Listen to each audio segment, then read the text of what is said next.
later to discuss the response to the issue by the BBC's chair, Samir Shah, and any next steps. Trust in the BBC needs to be restored because it's vital for the BBC, of course, but it's also vital for our country. It's such a global brand, and it's absolutely the most important thing that the BBC can be seen to be impartial and trusted and balanced. Today, the outgoing Director General, Tim Davie, will address BBC staff. Mr. Trump's legal team have given the BBC until Friday to compensate the President for the harm caused, or they say he'll have no alternative but to file legal action for $1 billion in damages. Alison Earle, BBC News. Well, we're continuing to get reaction, of course, to all of those developments, and we will bring you that statement that we're expecting from Tim Davie live as well. But let's continue with more reaction. Let's hear from Baroness Debonair, a Labour peer and former Shadow Secretary of State for Culture, Media and Sport. She was speaking to BBC's Today programme. I would like everyone, to be honest, everyone in government, to be championing the BBC as the engine room of the creative industries, as previous ministers have said in times gone by. It's the biggest commissioner of the creative industries there is. It's a respected brand, trusted the world over because of the high quality of journalism, of research and of balance. I would like everyone to think about, be careful what you wish for. If the BBC weren't to be here, we'd want to invent it, but actually every other country in the world doesn't have the quality of public service broadcasting that we have with the BBC that we're fortunate to have. Does the broadcaster have things it needs to correct? Undoubtedly. And my observation is that there are methods of correction which maybe need to be looked at again. And I see that in Chair Samir Shah's letter to the Culture, Media and Sport Committee yesterday, a willingness to do that. However, I think there's also questions to be asked about how the charter renewal process, the agreement between the nation, not the state, between the nation and the BBC is done. I think the work of the British Broadcasting Challenge, a really skilled group of experts that they have done, is really helpful on this, in which they more or less say that that process of charter renewal has to be separated from political control, because what we effectively have at the moment is a rolling process, and that doesn't work for anybody. I think there are ways in which we could look again at the way board appointments are made so that there is much more clear separation between politics and the BBC. But overall, the thing I want every politician to do at the moment is ask themselves two questions. What would we do without the BBC and its ability to scrutinise, hold to account those in power? And what is it that others who wish to harm the BBC, what is it that they want? Why would they want to harm the BBC? Is it perhaps because they don't want that level of scrutiny? Is it perhaps because they'd rather there was a much more partial view of different subjects, such as climate change, to be presented? Is it because they have other interests in seeing the BBC harmed? I think the BBC is one of the most treasured aspects of our democracy. Do we need to find new ways of treasuring that? Yes. Do we need to champion it always? Absolutely, yes. That's Sangam Debonair. Pluto TV is your home for premium Black entertainment. You bring it on. Check out the Black Collective and stream 19 live channels of your favorite Black entertainment. All streaming free. Period. Pluto TV. Stream now, pay never. What's the secret to peak health? Going micro with Noom. Micro habits, micro wins, even microdose GLP-1s. That's Sangam Debonair there. Well, President Trump's legal team has written to the BBC, giving them until Friday to apologise over the camera on the programme and appropriately compensate him. Well, Chris Ruddy is the founder and chief executive of Newsmax Media. It's one of America's most prominent conservative news outlets. He's been speaking to the BBC's Today programme, speaking to my colleague Anna Foster, and he says that the president sees this as a big win. Before we continue with the BBC and their crisis, thank you for joining. My name is DrPaulCottrell. We're live streaming on YouTube, also on Rumble, and my website, the-studio-reykjavik.com. If you like the content that I provide, please help support by sharing the links, asking your social media to follow me. You can follow me on YouTube, Brighteon, Bitchute, and Rumble. I have lots of channels. Please subscribe to all the channels. You can also follow me on X and GETTR.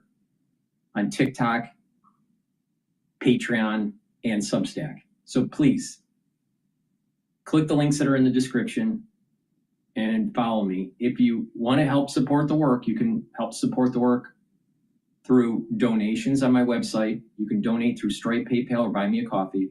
You can also be a paid member to my Patreon or Substack. I do all these videos for free.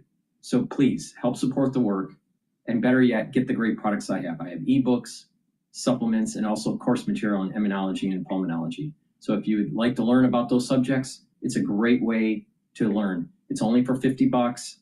You get lots of videos, lots of PDFs. You learn a lot of content for only $50. You can learn at your own speed. You get a unique password. You log in anytime and you learn about that subject. So please help support the work by getting the great products that I offer. And listen to how to stack the supplements to slow down the aging process and to boost up your immune system. This is really important because many people's immune systems are compromised because of the crisis that we went through. And I'm trying to inform individuals on how to reboot and how to improve their body, their wellness, and boost up their immune system. Thank you for joining. I greatly appreciate it. Continue with the BBC crisis. So I have no doubt the BBC misrepresented what the president said, and that's pretty clear. I think everybody agrees, otherwise you wouldn't have had those resignations. I'm also very assured that if the BBC took the case to court, they would prevail. They would prevail because the state of Florida has pretty strong libel laws that defend media companies and free speech. What's happening is that a lot of media companies would prefer not to go through the media spectacle of all this. I wonder, Chris, because what he is asking for is an apology and also a retraction. And when I look at the statement, the response from the BBC's chairman yesterday, it's very clear. It says the conclusion of further reflection by the BBC is that we accept that the way the speech was edited did give the impression of a direct call for violent action. The BBC would like to apologise for that error of judgment. So they have accepted that they were wrong and they have apologised. Financial compensation is part of this, but how much does President Trump need or want that money? Well, I think he sees these as victories. I mean, I've talked to him about the CBS and the ABC case, and he sees this as legitimizing his claims that there's fake news, that the news is out to get him. I think there's a feeling that the media in America is quite weaponized. I don't think the public thinks that Newsmax is weaponized against the president. We do give both sides about him and his policies, but we don't go out every day trying to. We certainly wouldn't edit a video clip about him or even President Biden or anyone. And the fact you're seeing this now in major media is very disappointing. I congratulate that the BBC and people resigned and they were held accountable. He's not getting to the root cause of the problem. Why did it happen? BBC is state TV. There is a globalist perspective that is being projected through the media and these conglomerates to promote certain policies of globalization. Trump represents an anti-globalization perspective. America first. Bring back manufacturing. Well, if you're bringing back manufacturing, you're hurting the multinational corporations that are benefiting from the labor arbitrage or the regulatory arbitrage. So they have higher margins to impress Wall Street or impress London. The reality of the situation is that BBC, CNN are mouthpieces of state propaganda. And that's the real issue here. And who's running those, quote, states? It's the national security state. You know, for the United States, that's NSA, CIA, FBI. In England, you're talking MI6, MI5, you're talking about Scotland Yard, you know. So there's definitely a national security state apparatus within these countries. And one of the sounding pieces for propaganda is mainstream media. And BBC was used as a propaganda tool during World War II and World War I. I'm not sure when the BBC started. I think they were also around in the interim between World War I and World War II, but definitely during World War II. I mean, Orwell was on BBC. He was the announcer. And he also mentioned about the state-run aspects of the BBC, that there is this top-down control of our media. But of course, he doesn't bring that up. I think in American media organizations, oftentimes you don't see that. And there's not a sense of accountability. But the president sees this, I think, as a big victory for him in his claim the media is out to get him. Move fast, break nothing with trustworthy AI. SAS Bio.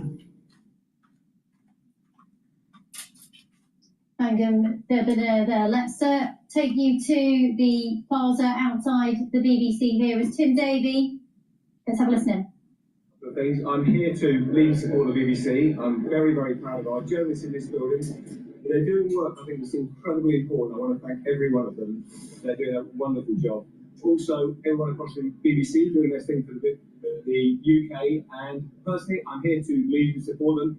The BBC's going to be thriving, and I support everyone on the team. I'm very proud of them. Thank you very much. How will you be responding to Mr. Trump's? Okay, that's the outgoing Director General of the BBC, Tim Davey, arriving here to the building for work. He didn't really say a huge amount. He said he was here to lead and support the BBC. And of course, then he went into the building. He didn't answer any questions there. There are a lot of questions that people would like to ask him in the wake of his resignation. And of course, about the editing of that documentary on President Trump. Well, let's go to our correspondent, Lisa Mzimba, who is outside the BBC and was watching that as well. So we just saw Tim Davey enter the building here. He didn't really have that much to say, but of course, he is due to be speaking to staff later as well. Yes, he is due to address staff later on this morning, and it seems inevitable that we will have to speak about in more detail and be asked about the events of the last few days, and in fact the events of the last few months.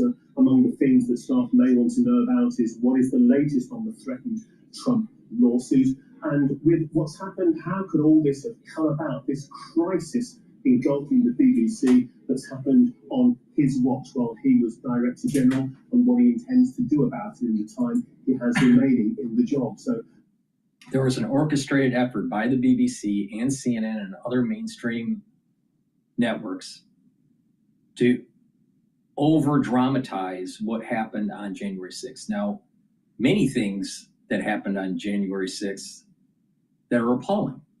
But the thing is that they didn't dive into like, well, wait a minute, why were the security guards waving people into the building?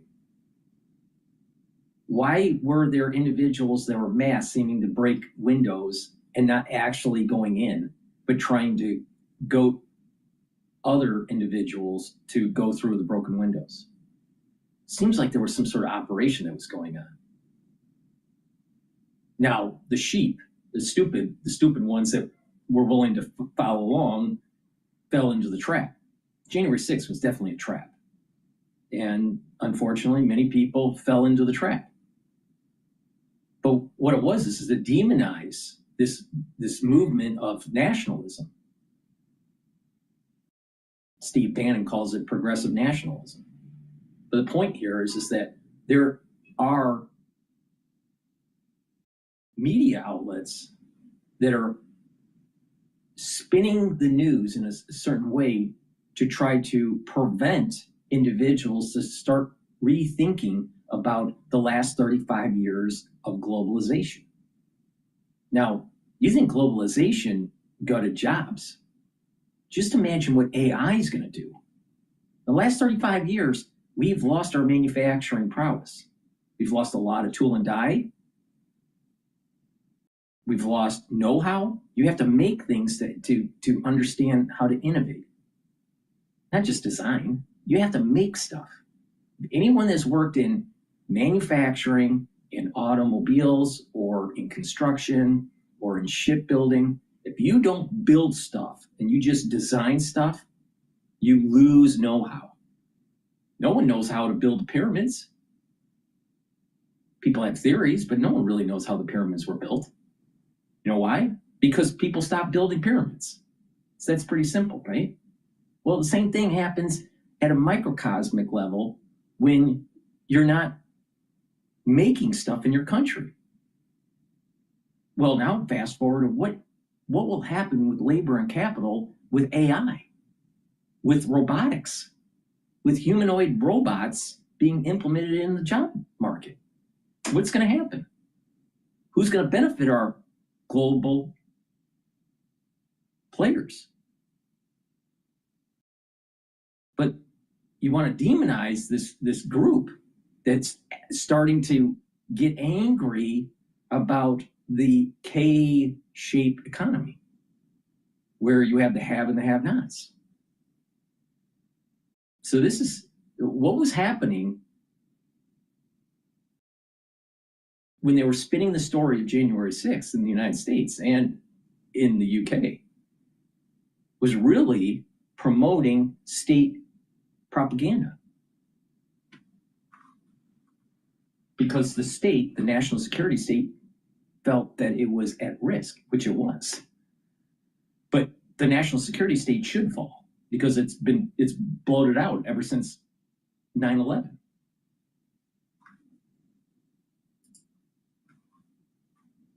Later on this morning, we are expecting to hear more for the first time from Tim Davis since he announced his resignation on Sunday about what has happened. And of course, he is the man who's still in charge of the BBC right now, but not for much longer because he's announced that he will be stepping down in the near future. Now, other things that... Sorry, go on. No, I was just going to say, do we know exactly how long he is going to be in that role? Will he leave only when they've appointed a successor?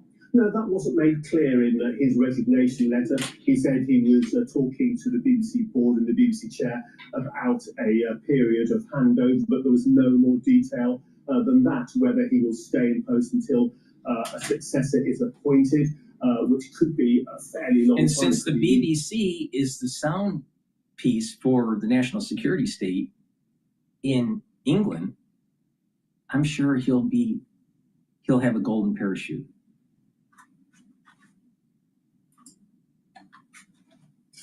Months, or whether he will hand over to an interim acting director general who will be in position until a permanent director general is appointed. Of course, Tim Davie, people might remember, was for a time an acting director general when a previous director general stood down from the BBC. So that is something we may get more detail on this morning, but I think we'll be surprised if he goes into that much about what the handover period will be until the BBC board has had a really good chance to think about what kind of timetable they want to set. Do we get a sense, Lizo, of what the BBC's options are when it comes to responding to that letter from the US president? He set a Friday deadline. I mean, is it likely? I mean, this is a question many of our viewers will want to know. Is it likely that they will have to end up settling and paying some sort of money to him? Well, that is a question for someone who's an expert media lawyer in Florida law. I mean, the most important thing, I think, in this is that what holds up many lawsuits is because there's a difference of opinion between the two sides. In this case, the BBC have already said the BBC was wrong. The BBC needs to apologise. The way that clip was edited was misrepresenting what the president was saying in that speech. So, in fact, the major hurdle has actually been overcome. And I'm sure the BBC are talking to lawyers about actually what kind of compensation. And if they do this to the president of the United States, don't you think that they're misrepresenting other big stories like climate change? Don't you think they misrepresent the oil and gas industry? Maybe they misrepresent the actual viability of solar panels. Maybe they misrepresent what's really going on with globalization. Maybe they're misrepresenting what's going on in Ukraine. Maybe they're misrepresenting what's going on in the Middle East. Maybe they're misrepresenting the threats of China. Maybe they're misrepresenting a lot of stuff. It's not a maybe. It's a definite.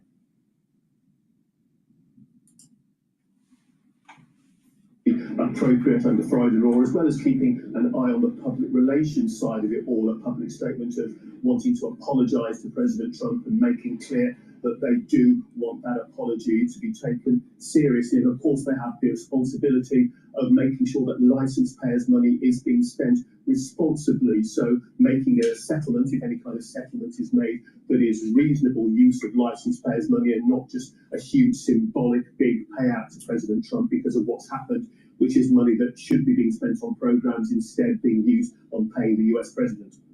Indeed. Lisa, we're just going to replay. Do stay with us because I've got a couple more questions. But we're just going to replay what Tim Davie said to journalists waiting outside as he arrived here to the BBC. Let's have a listen back. Morning, everyone. Good morning. Just want to say a couple of things. I'm here to lead and support the BBC. I'm very, very proud of our journalists in this building. They're doing work I think that's incredibly important. I want to thank every one of them. They're doing a wonderful job. Also, everyone across the BBC doing their thing for the UK, and personally, I'm here to lead and support them. The BBC is going to be thriving, and I support everyone on the team. I'm very proud of them. Thank you very much. Great to see you. Tim Davie speaking a short while ago there. The first public comments he's made, aside from that written statement that he issued after he resigned as Director General of the BBC on Sunday. Let's go back to our correspondent, Lizo Zimba, who is outside the building. So, Lizo, another question I wanted to talk through. Wait, what's more important than the BBC? The Christie's auction of a melon blue diamond, live. Then, standing in the room, for you, madame, pour 60,000 francs, 60,000, adjugé madame 60603 for 60,000, 603, 60,000 francs. Lot numéro 13, number 13 now. This is the beautiful Cartier Art Deco Emerald and Diamond bracelet, lot number 13, circa 1930s. And we'll start here at 26,000, 26,000, at 26,000 francs for 26,000, 28,000 now, 28,000 at 28, 30,000, thank you online, 32,000 ahead of you, 32,000 at 32,000 francs, still ahead of you now, 35,000, now your bid, 35,000 for 35, 38,000 to a new place there, 38,000 online with 3208, anyone in the room for 38, at 38,000 francs, cannot be madame, work for you in the room, thank you, 40,000, 42,000, at 42, 45,000, 45,000 for 45,000 francs now. Not a bid online, the bid is here in the room with the lady seated, 45,000. Who cannot sack me, cannot win 48, shall we try 50, 50,000 at 50,000 francs. For 50,000 francs, online still ahead of you, 50,000 is the bid. For 50,000 francs. No more online, anyone on the telephones, 50 then, standing in the room, for 50,000 francs, 50,000. Adjugé numéro 603, 603, 50,000, merci madame. Lot numéro 14. Number 14, these are the rare Cashmere sapphires, 3.96 and 3.86 carats, both with a royal blue categorization from Gobelin Gem Laboratory 2025, lot number 14. Et nous commençons à 300,000 francs, 300,000, 320,000, 350,000, 350,000, and 380,000, 400,000, 400,000, at 400,000 francs now. 420,000, 450,000, 450,000, pour vous mettre 450, 480,000 now in the room to my right, at 480,000 francs pour 480,000. 500,000 with Karen San at 500,000 francs, 500,000. Téléphone pour vous, Karen San, 500,000. 550,000 Claiborne for 550,000 francs now, 550,000 for 550,000 francs. 550 is the bid. at 550,000. Karen-san, we keep going. 550, here we are, all done in the room.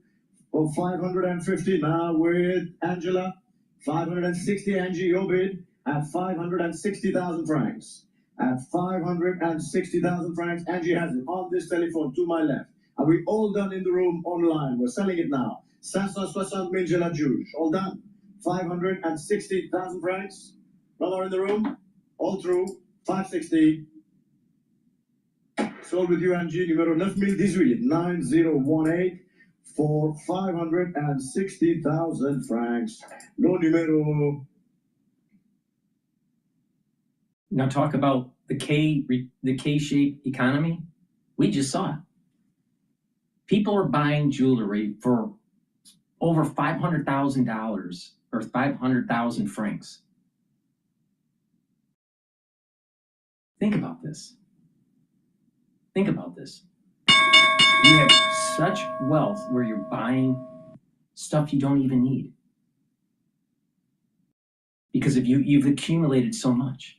While there are other people that are literally struggling, that are elderly between eating or taking their medication.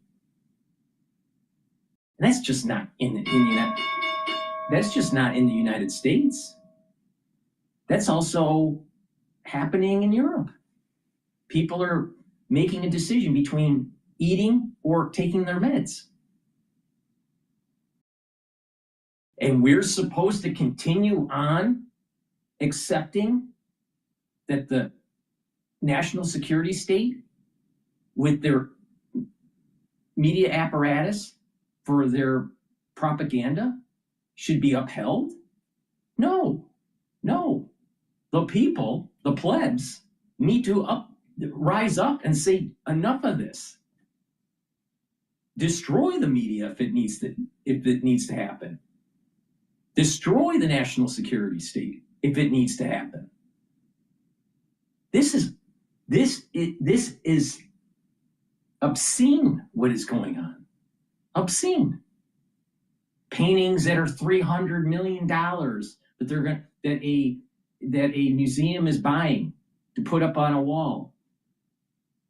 Now the museum gets funding from the government, and the museum gets most of its funding through private philanthropy.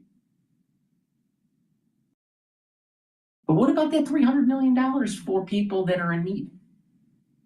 See, we have a society now that we aren't, because of the freebies that government keeps on trying to dole out, the private philanthropy has been going down. See, there's this kind of inverse relationship. If the government is out of the way, people will be more giving. When the government is assumed to be taking the responsibility, those dollars of private philanthropy go someplace else, like a museum for the arts. Now, I have an appreciation for the fine arts. I'm sure you do too. But the thing is, do you think a painting is worth $300 million? No. Or tens of millions of dollars? No. This is the reason why people are getting angry. This is the reason why people are actually gravitating to Mamdani. Even though I'm totally against Mamdani. I'm for capitalism. I'm not for laissez-faire capitalism. I think we need to have some sort of regulation, some common sense. But there are people that are gravitating to socialism because of what we just saw. There are groups of people that have obscene wealth. Obscene wealth. Just as the overthrow of the aristocracy in the French Revolution. Now, will we get to a French Revolution? Maybe we will. Maybe we will in the United States. The probability is increasing. But people are gravitating to these democratic socialists. And we need to take the lessons learned from Animal Farm by Orwell. Mamdani is Napoleon the pig. Letitia James is Squealer the pig. Animal Farm is New York City. But the reason why this is happening is because the sheep of the farm and the other animals, the goats, the horses, the hens, the raven, the other animals are seeing the K-shaped economy and the obscene wealth that is happening.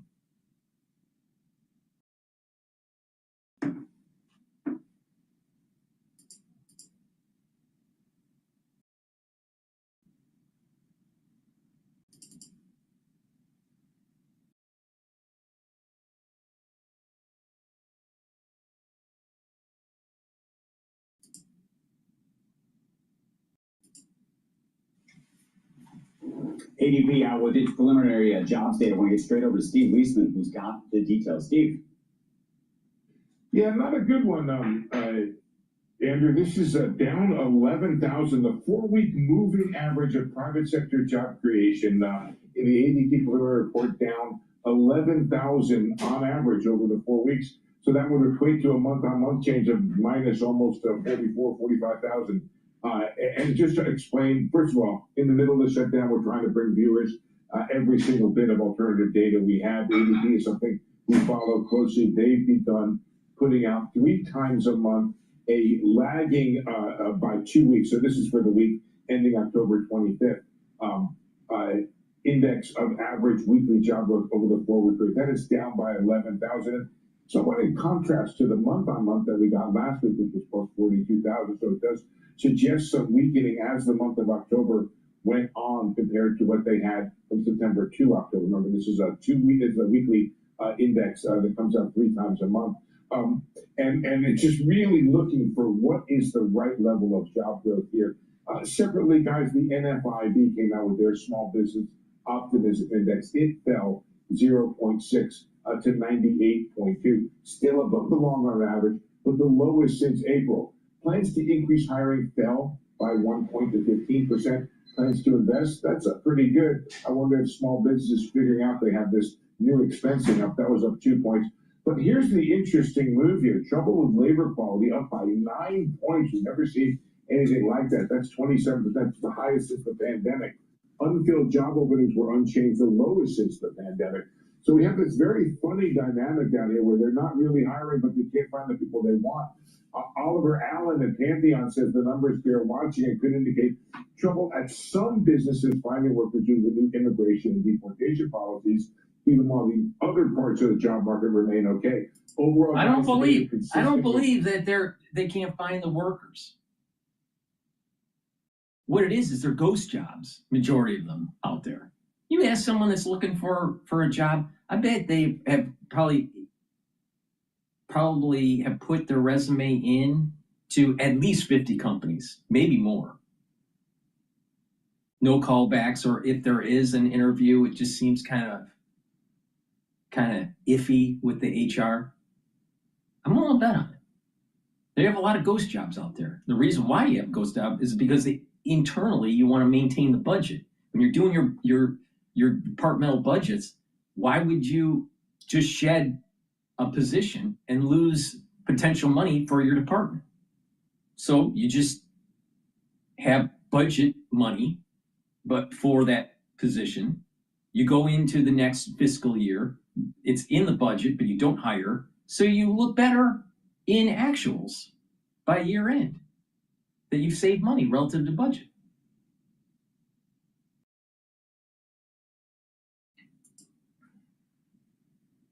Low fire, low hire economy that we're finding in all this alternative data now. Guys? Okay. Steve, when do you think we're actually going to get some real numbers, by the way? I mean, I don't want to say that these are not real numbers. When do you think we're going to be able to compare all of this to what might be described as the government numbers? So we will hopefully, when the shutdown ends, it'll be several days. They should be able to give us the September report. whether or not, and that's jobs, whether or not they were, and it probably had CPI from that. I'm guessing they gathered the data in the month of September before the shutdown. So we might get a September inflation and jobs report several days after the shutdown ends. October may end up being a black hole. I don't know if they either were able to collect the data or they can go back and get the data in the past. I don't know if that's the case. If the shutdown ends, just double checking what day we are today, it's the 11th. Tomorrow, this is the week of the reference period. They should be able, if they can come back in the next several days, to cobble together a November jobs report for December, as well as gather the CPI data. So it'll still be a little bit, Andrew, is the answer. The old numbers, though, or the numbers that we're waiting for, A, are going to be outdated, and B, in some cases, the way they pull these numbers, they ask people to remember what they were doing 8 weeks ago or something. It seems like these numbers will be suspect. Not to mention, I don't know how the jobs report will look at any of the government employees who weren't working during that period. I don't know how that gets counted. It feels like you're going to get a bunch of kind of garbagey numbers. Yeah, and they were so accurate and not subject to revision before the government shutdown. I like calling them the real numbers. That's a real stretch. Maybe we should call them the government numbers. Well, it's the best we got, though. Just to be clear, Joe, Andrew asked me when we get the numbers. He didn't ask me when we get either the accurate numbers or the contemporary numbers. The real, no, I know. I was kidding. Because you said the real numbers. We need quotation mark. We need real. Well, that's going to be. Well, you know, here's the thing. You know, you're sitting there playing your 8-track cassette, and somebody comes along with a cassette tape, and that's a little better. And then somebody comes along with a CD, and we may end up in ex post this shutdown feeling like some of this alternative data is giving us a better feel on a contemporary basis. We may advance technologically here with some of this data. And that's why I think Andrew's question was important, because what we want to know now, the government is the ultimate final arbiter of what actually happened over a period of time. So we're going to go back, Andrew. We'll spend some time doing regressions and weird stuff that economists do. And they're going to sort of see, well, which ones did the best job of telling us what was going on at the time? Did they even come close to keeping the idea? I kind of think of the alternative data keeping us within the guardrails of the road, but perhaps not in the right lane. I think the feeling at the Fed was, hey, all this alternative data is at least telling us that the job market is not falling off a cliff. It's telling us that CPI is not surging, but it remains high. Just real quick, Becky, on some of the data, the September data, they have that data, so they don't have to go back and ask people what happened. Right. It's the October stuff that I think you're mentioning. That if they try to do that and go back and try to recreate the October numbers. Right. We'll see. Maybe you're right. Maybe we like this other data better. I definitely am not going to let it go. I'm going to hold on to it for a while. See how it helps us get a jump on this. This preliminary ADP data could be helpful. And there's, we have this alt data, cnbc.com/alt data, where we show people all the data that we've been looking at, 10 or 11 or 12. It's harder. I'll tell you that. It's harder, but it's maybe more fruitful in terms of knowing what's going on with the economy on a contemporary basis. Please go to my store, the-studio-reykjavik.com, and get the structural nano silver soaps. You can get it in peppermint. You can get it in lavender, lemongrass, and also in charcoal tea tree. Get a few bars for your household. Be prepared for the winter season. Use these year-round, and they're perfect for gifts, for stocking stuffers. Please go to my store, get a few bars. Help support the work that I do, and help support your health and wellness. Use discount 5 and you get $5 off any order. In addition, go to my store and get the ubiquinol. Ubiquinol is the most bioavailable form of CoQ10 that you can get. There's nothing, in terms of CoQ10, you can't get anything better than what I sell in my store. Please go to my store, get the ubiquinol. This is the most bioavailable form of CoQ10. And what does that do? It soaks up free radicals, helps your mitochondria. You'll have more ATP and more energy for your cells. Your cells will perform better. Your tissues will perform better. That means your organ systems will perform better. And this will help with your brain function and protect your neurons. Super important, especially if you're 40 years of age or older. So please take my advice and take the ubiquinol. In addition, get the vitamin C and magnesium. Vitamin C and magnesium will help with your skin, boost up your immune system, and help with your brain function. Magnesium also increases the efficacy of vitamin D3. And take the magnesium and zinc. This will boost up the immune system and help with your brain function. Take them together, drink it with filtered water, boost up that immune system, especially for the winter season. And guess what? Maybe as you're getting closer to the end of the year, you want to do a New Year's resolution to get healthy. If you listen to what I have to say and you stack the supplements the way I tell you to, you are going to slow down the aging process. You're going to lose weight. You're going to get fit. You're going to have more musculature, more bone density, better brain function, better immune system, better endocrine system. You'll be detoxifying your body. And you'll have more vitality. And it's a holistic approach. You do a little bit of cardio. You do resistance training. You do some balancing exercises and stretching. Drink filtered water. Stay away from processed foods and sugary foods. Get proper sleep. Learn new things. When you approach this in a holistic way, you're going to slow down the aging process radically. But if you don't, and you continue on poor lifestyle habits, you age faster. You look at people that follow this protocol or something similar, compared to people that are on the SAD diet, the standard American diet, and it's not paying attention to their health, and they age much faster and have chronic problems. Do you want to have chronic problems or do you want to have more vitality? It's your choice. But don't be surprised if you pick the wrong option that bad things happen to you. Please go to my store, the-studio-reykjavik.com. Take the supplements, stack them the way I tell you to, and it's going to slow down the aging process. This is something that I've been tweaking ever since I was 16 years old. And as each decade came about, there were new types of supplements and new understanding of the aging process, new understanding of sports medicine, to be able to couple that all together and to come up with a holistic approach to slow down the aging process. And this is something that I do. So please go to my store, use discount 5, save some money, and stack these supplements accordingly. All right, now I want to play this small clip here about the UK's economy and unemployment.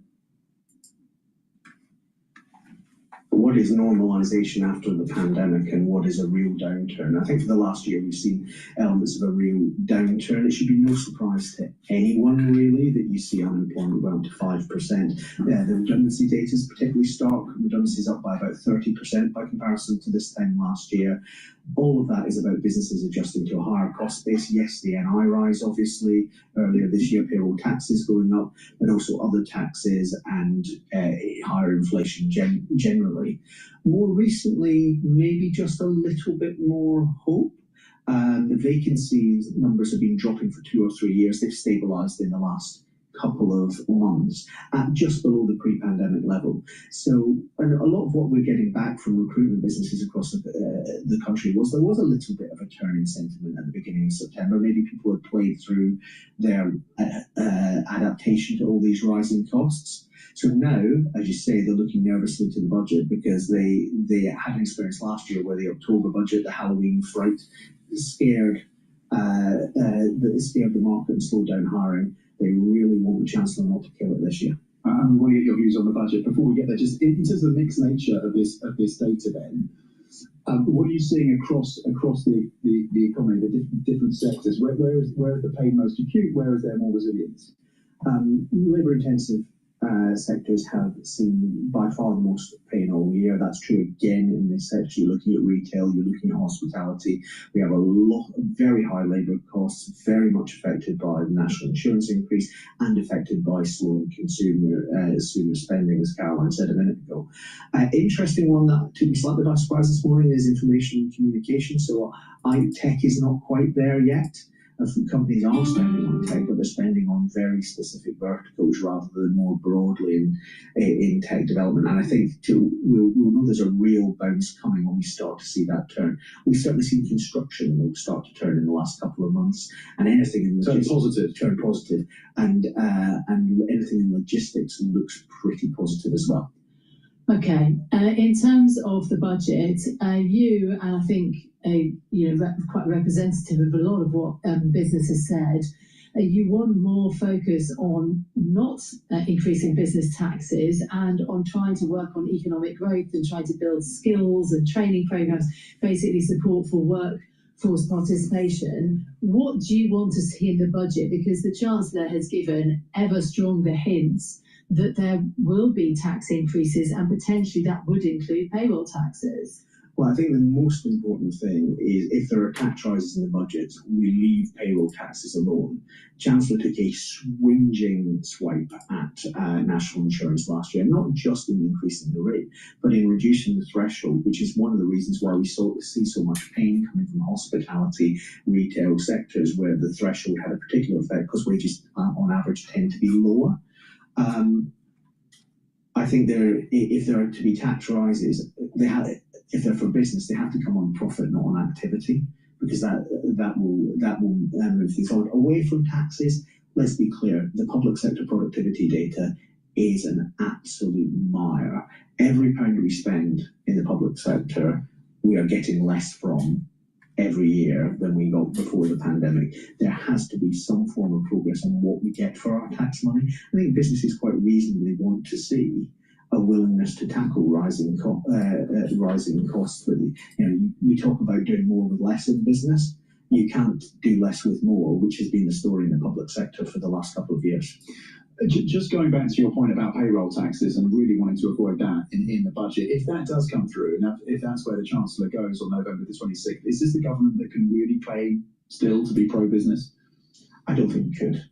I think broadly businesses gave a very clear message of what would happen if you changed the employers' NI last year, and we do think that was a breach of the manifesto commitment then. Those things have happened. You talk to my colleagues at UK Hospitality, they're talking north of 100,000 jobs lost in hospitality since this time last year. So there are particular things that have come forward. For instance, the changing of rules on pensions contributions. Businesses need the government to be thinking about second-order effects. Ending salary sacrifice for pensions is punishing good employers who are doing the right thing and encouraging employers to outsource more of their longevity risk onto the Treasury. It's self-defeating. So I think more thought about second-order effects in the budget and more focus on the long term. Because I think if you look at the gilt markets, gilt markets care less about the profit and loss account for 25-26 than they do about the long-term position of them of the fiscal picture going out to 2030, 2035. Okay. I mean, it's the pension contributions that look to be perhaps one of the big changes that could come, but also on income tax, that there could just simply be an income tax increase for workers. Would that satisfy you? I don't think anyone would be satisfied with an income tax increase, but what I would say, I tend to agree with the consensus of most economists that if you need to raise taxes, you should stop fiddling around the edges and trying to find things that people might not notice and actually go in through the front door.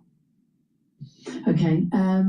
Lastly, very briefly, a word also on a million 16 to 24-year-olds not in employment, education or training in the UK. The government's got to do something about that, surely. That would be a measure that you would want to see. Well, those numbers have been moving glacially slow. We made no progress on inactivity really over the last year.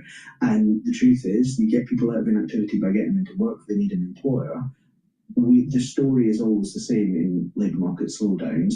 It's the young, the lesser skilled, the lower paid who suffer most. So a lot of the wages of the NI decision are actually hitting that very group, encouraging businesses to take fewer chances on people.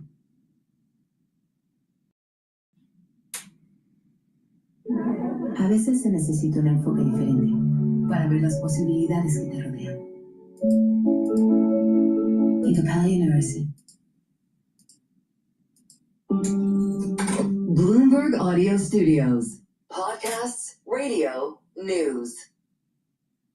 If you squint at enough data about the US economy right now, on income and spending and consumer confidence, there's a shape that starts to emerge. A letter. The letter K. A K-shaped economy is the result of a bifurcation in consumer confidence. Economist Peter Atwater is responsible for popularizing the idea of a K-shaped economy in 2020 during the global COVID pandemic. We should have hoped for a V-shaped recovery coming out of COVID, where all ships rose together. Even a U-shaped recovery, where there's a delay in the recovery, but ultimately it all rises together. But we didn't get a V. We didn't get a U. We didn't even get an L, where things stayed bad for everyone. Instead, we got a K. So if you think about the letter K, it has a vertical line, obviously, and then two lines kind of diverging from the center of that vertical line. That's Bloomberg reporter Katerina Saraiva. And the divergence she and Peter are talking about is a split in the paths of Americans at the top and bottom of the US economy, with the fortunes of those at the top rising and those at the bottom getting worse. That's how the economy looked during the recovery from COVID, and it's how it looks again now. Today, fast forward to 2025, we're again talking about the K-shape because we are seeing kind of a return to that. We're seeing consumer spending really slow down for folks at the lower ends of the income spectrum, while rich folks are doing really well. And this time around, the two sides of that K are getting even farther apart. I'm Sarah Holder, and this is The Big Take from Bloomberg News. Today on the show, a tale of two economies, why the gap between America's wealthiest and everyone else is widening, how it's showing up in company earnings reports, and what the K-shape means for the country's overall financial health.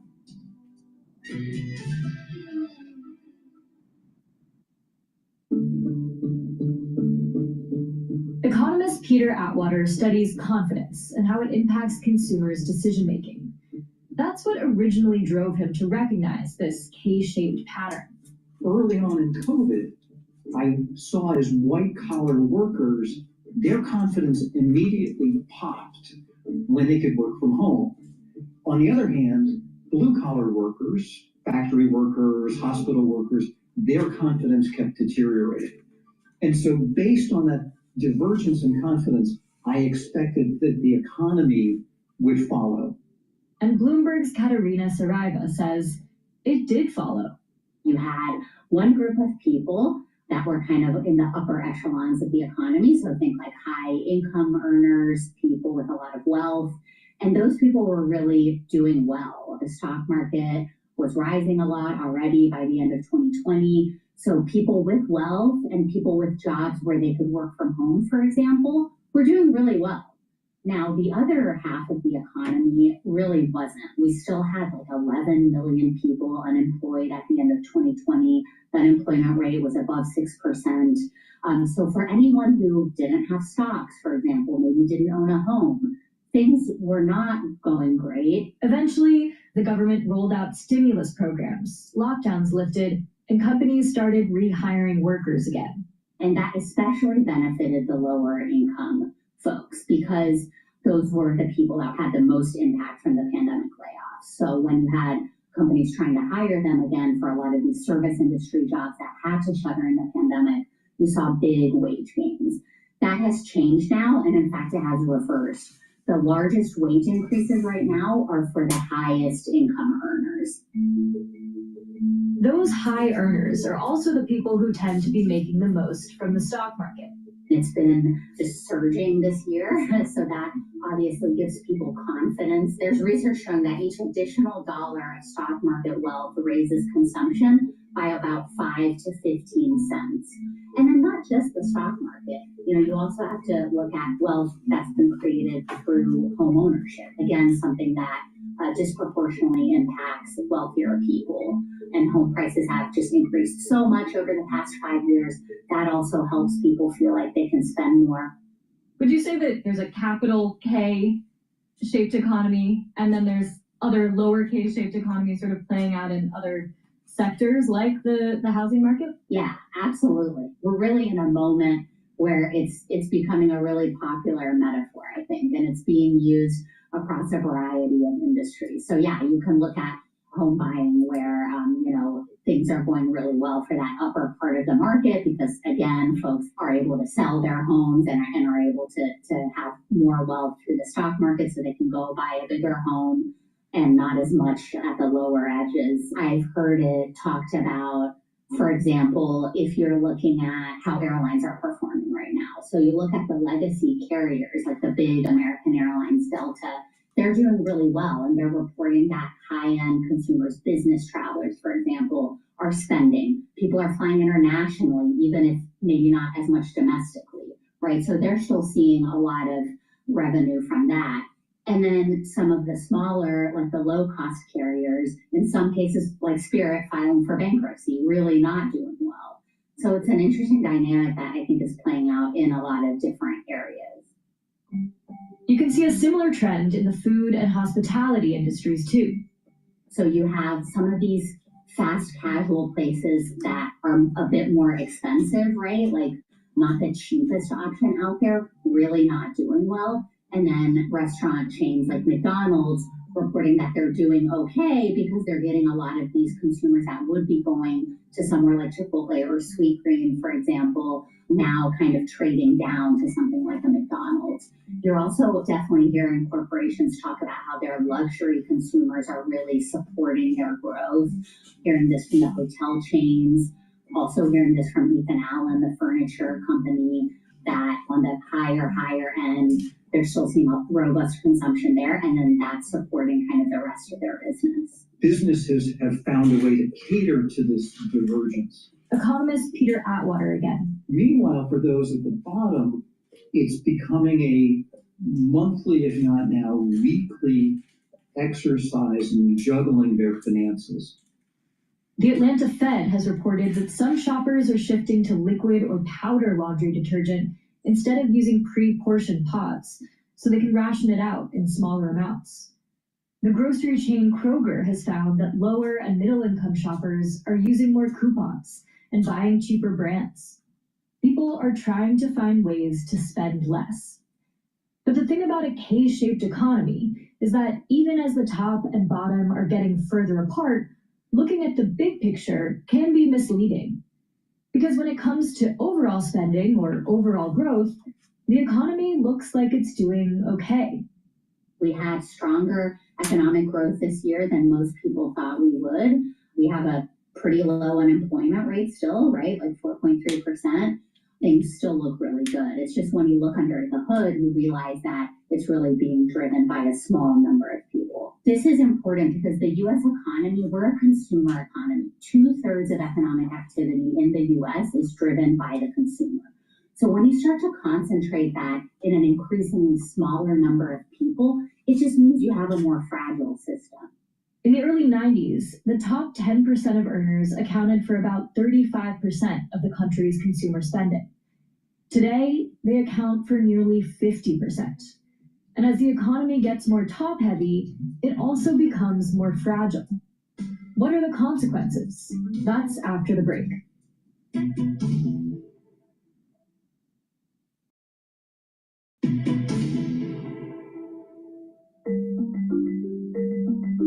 We've talked a lot about how the current economy is bifurcating, splitting, with the wealthy and everyone else on separate tracks, moving away from each other. The letter K. But economist Peter Atwater has another image to consider, a Jenga tower. I feel like the blocks in the Jenga tower, particularly at the very foundation, are being pulled away. At the top, so much is happening financially. And that would be okay if there was some level of robustness at the bottom. That if the K really represented strength at the top and the bottom. But what we have now is all of this oversized activity at the very top. Meanwhile, below it is becoming more and more fragile. In October, Fed Chair Jerome Powell said that this bifurcated economy is something he's watching very, very carefully. No, it's not. And Peter's watching closely too. He believes that if something causes the wealthiest consumers to pull back on spending, say a big decline in the stock market, it could send the Jenga blocks toppling. We think of these markets as being representative of strength. And as a researcher, what I know is that invincible markets are incredibly fragile. And as confidence falls, scrutiny will intensify. One area that Peter thinks is especially vulnerable to scrutiny right now, AI. I think what it would take to topple is a relatively small event that challenges the confidence in AI. Individuals will challenge the benefits of all of this AI abstraction and demand immediate tangible results that it does not appear that it can yet deliver. So what would it take to bolster the Jenga tower's foundations and to start narrowing the diverging parts of the K? It's no easy task. The government shutdown has put new immediate strains on lower-income Americans, the SNAP benefits on hold. And longer-term fixes haven't found much political momentum, at least at the federal level.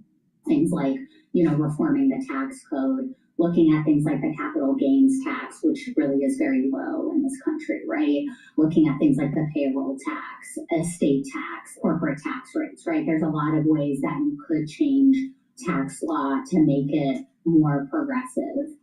I think economists would argue. I don't know right now how widespread of support there is for doing things like that at the federal level, right? We just had a massive tax reform package go through that in some ways was kind of the opposite of what we're talking about. That was perhaps more helpful to higher income and corporations.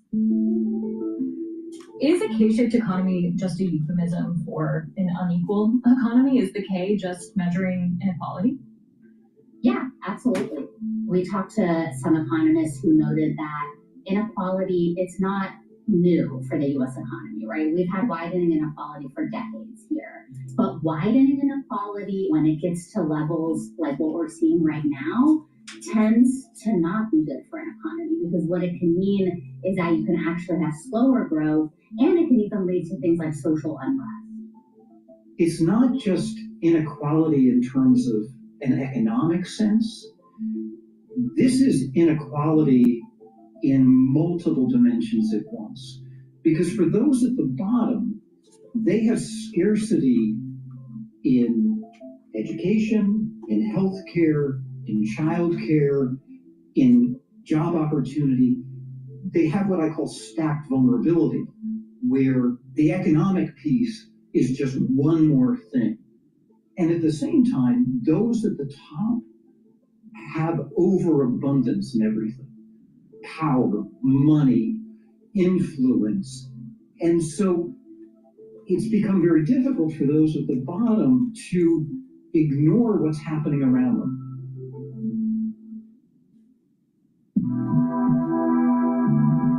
This is The Big Take from Bloomberg News. I'm Sarah Holder. To get more from The Big Take and unlimited access to all of Bloomberg, please go to my store, the-studio-reykjavik.com, and get the Max 35. Max 35 or the Cleanse, which is 30 parts per million. Max 35 is 35 parts per million. They're at different price points. But take a teaspoon a day every day. Swish in your mouth, gargle about 20 seconds or so, and then swallow. This will improve the health of your oral cavity and your oral pharynx, help to maintain your mucosal barrier, and help the health of your epithelial lining. That way, you're boosting up your immune system. Please go to my store, the-studio-reykjavik.com. Get the Max 35 or the cleanse. Take it every day. If you're not feeling well, take a tablespoon or two a day and then go back to your maintenance dose of a teaspoon a day. But take it every day. This is something that I've been doing for over 5 years, 5.5 years or so. Please go to my store and get the dual purpose deodorants. You can get it in citrus or in peppermint, lavender, and tea tree. These are made from essential oils from the Himalayas, all natural, no aluminum, no baking soda, all natural ingredients, very high quality. It's dual purpose. Use it as a daily deodorant, but it'll also help to detoxify your body. Very high quality deodorants for males and females. And by detoxifying your body regularly, you're improving your immune system, your endocrine system. That's super important for the winter season. Go to my store and be prepared for the winter season by getting the drops that I have. You can get it in blueberry, in cherry flavor, and also in honey and lemon. Get a few bags for your household. Very high quality. The moment you have that throat irritation, mitigate it right away by taking the drops. Have some at home, have some at work. Take them right away. If someone around you is not feeling so well, especially during the winter season, take them right away and block it. Please go to my store, the-studio-reykjavik.com. Use discount 5 and you get $5 off any order.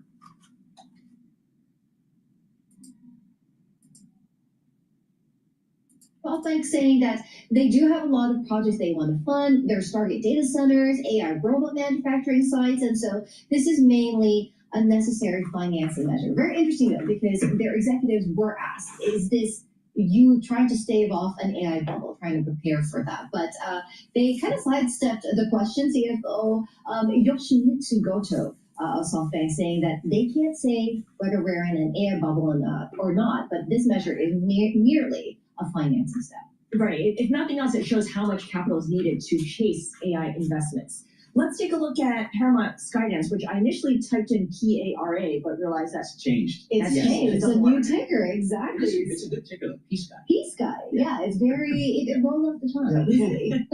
But yes, Paramount Skydance, P-Sky, those shares are doing well this morning, up more than 11% now, so extending some of their opening gains there. And again, we saw their financial report results for the first time since a new investor group took over in August. I'm going to pivot over to the Hill, and they're talking about Barstool's David Portnoy slams anti-Semites and says hate is rising. This is, I think, a critique by Robbie on the Hill.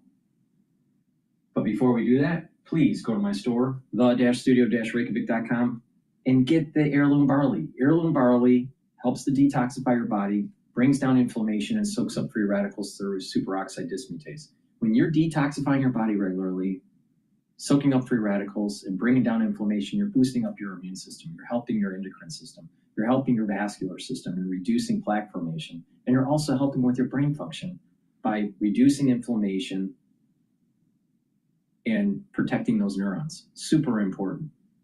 Please go to my store. This is a month's supply. It has micronutrients. It's a high-density protein. This barley is heirloomed. The barley that you buy at the grocery store, it doesn't have nutrients anymore. This is powerful stuff. Mix it with soft foods, filtered water, a smoothie, or just with milk. But take it every day. Bring down that inflammation. You'll also notice that your joints will, if you have joint issues because of inflammation, your joints will have less of that inflammation and perform better. You'll recover quicker after a workout. You get a lot of benefits from taking this. So please go to my store, the-studio-reykjavik.com, get the heirloom barley, and by detoxifying your body regularly and bringing down inflammation, you're also slowing down the aging process. Part of the aging process is chronic inflammation, chronically being exposed and accumulating toxins. Well, if you get rid of those, guess what? Your body performs better and it slows down the aging process. So please go to my store, get the heirloom barley. Make sure you use discount 5.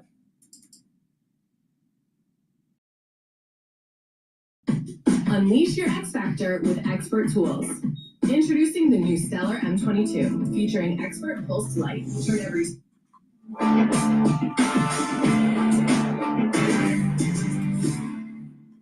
Good morning and welcome to Rising. We have a great show for you today. It is a cold and dark and dreary morning in the nation's capital, Nile, and the first of many to come, unfortunately, but here we are. Let's look on the ground. That was a very bleak introduction, Robbie. Yes, it was. Not really your terrific Tuesday bigging us all up. Well, it will be your challenge, Niall, to improve my mood. Yeah. So choose your words carefully, my friend. Not something that the gloomy Irish are typically genetically very well suited to. Yeah, I'm listening. I'm reading a book right now, The Terror, which is a historical fiction about the doomed terror and Erebus expeditions to find the Northwest Passage in the 1840s. And so the sailors, many of them are British and Irishmen. The main character, Crozier, is an Irishman. And listening to the audiobook. Yeah. I'm listening to an impression of one of your countrymen. Well, I hope it's vaguely proximate to reality, at least. It's very good. We shall see.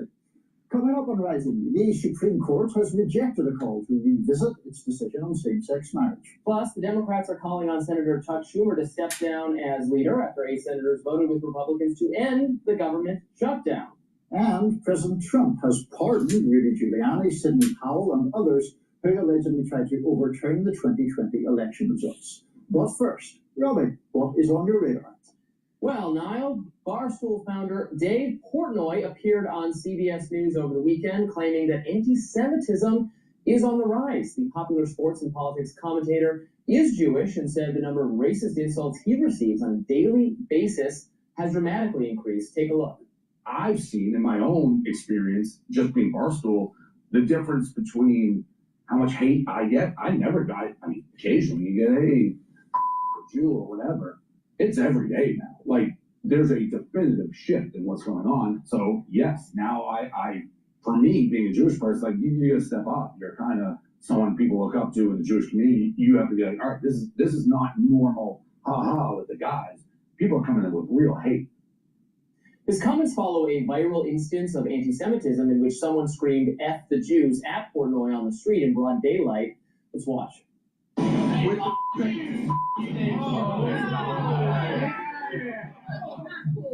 to the camera, buddy. Why? Come here. Come here. Come here. Come here. Come here. Come on, right there. Come on.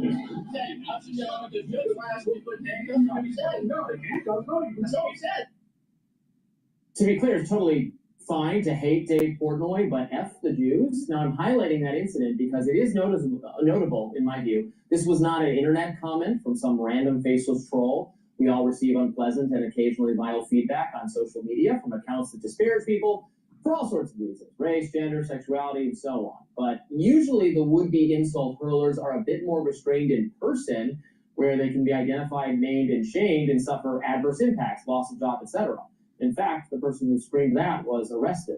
Now, in other words, I think we need to face a really uncomfortable fact. Anti-Semites increasingly feel empowered to express anti-Jewish animus in public.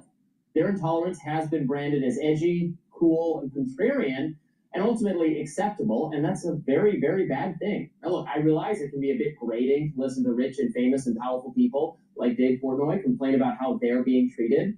I, for one, think if you make a living as a commentator, you just have to deal with the fact that people are going to utter obscenities at you. It comes with the territory. Pundits, like myself, who obsess over how frequently they've been threatened or have often lost their sense of proportion, of how entitled they seem.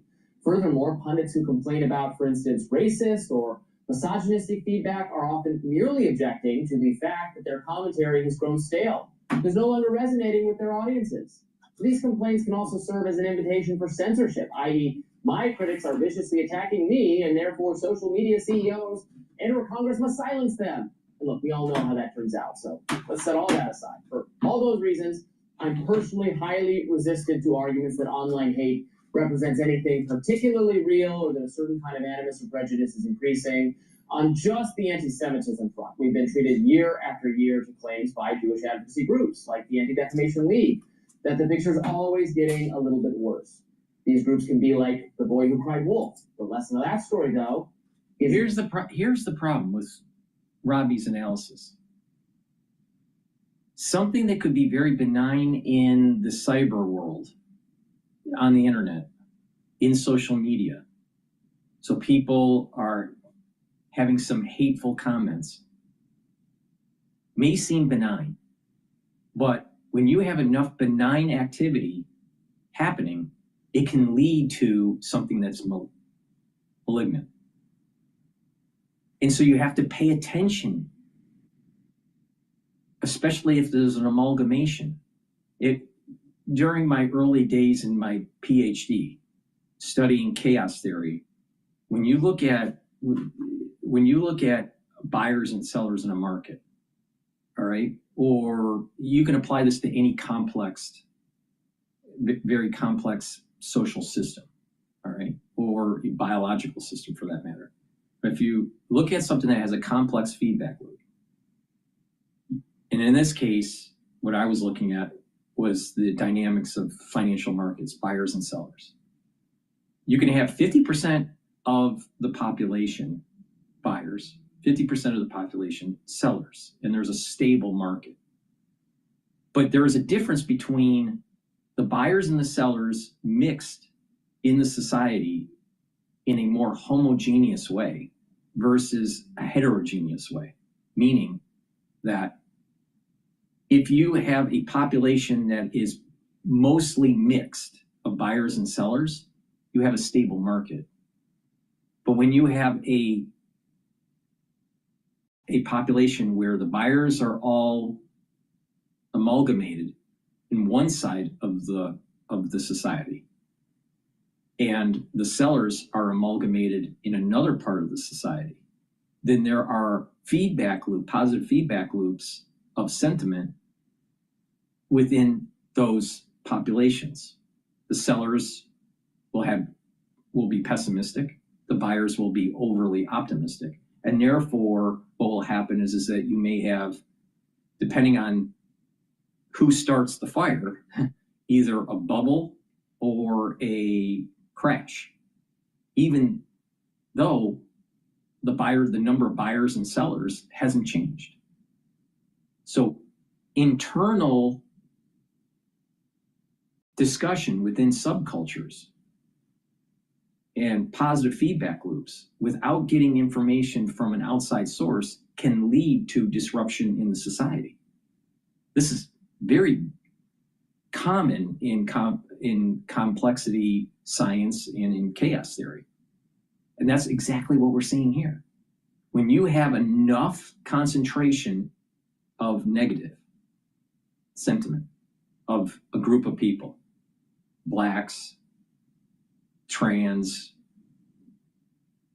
feminism, whatever it is, all right, you will end up eventually to have that subculture turning malignant in the society because of this amalgamation of the subculture.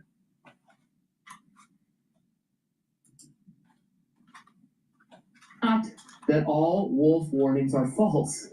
Indeed, there eventually is a wolf and it kills all the sheep. Similarly, I am deeply troubled by how much casual anti-Semitism I am encountering on both the right and left these days. And when I say anti-Semitism, I mean actual anti-Semitism. Not criticism of Israel, not disagreement with U.S. support for the war in Gaza, not fervent objection to the policies of Benjamin Netanyahu. And it's true, the people who criticize Israel, oppose war, and dislike Netanyahu have been smeared. Real anti-Semitism is born out of the positive feedback loops of the amalgamation of subcultures that you would think at the very surface, at the level 1 analysis, is benign. But what happens is that there is a cascade effect that will lead to a budding out of that subculture that's amalgamated into anti-Semitism.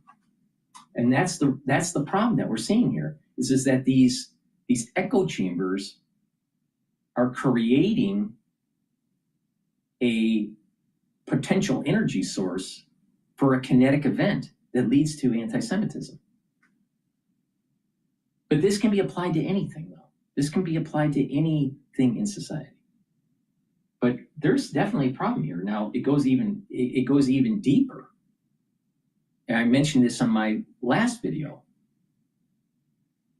when individuals, when the problem with the whole ultra liberal agenda that's tied to socialism and tied to Marxism, you have to blame people to try to get your policies, your Marxist policies.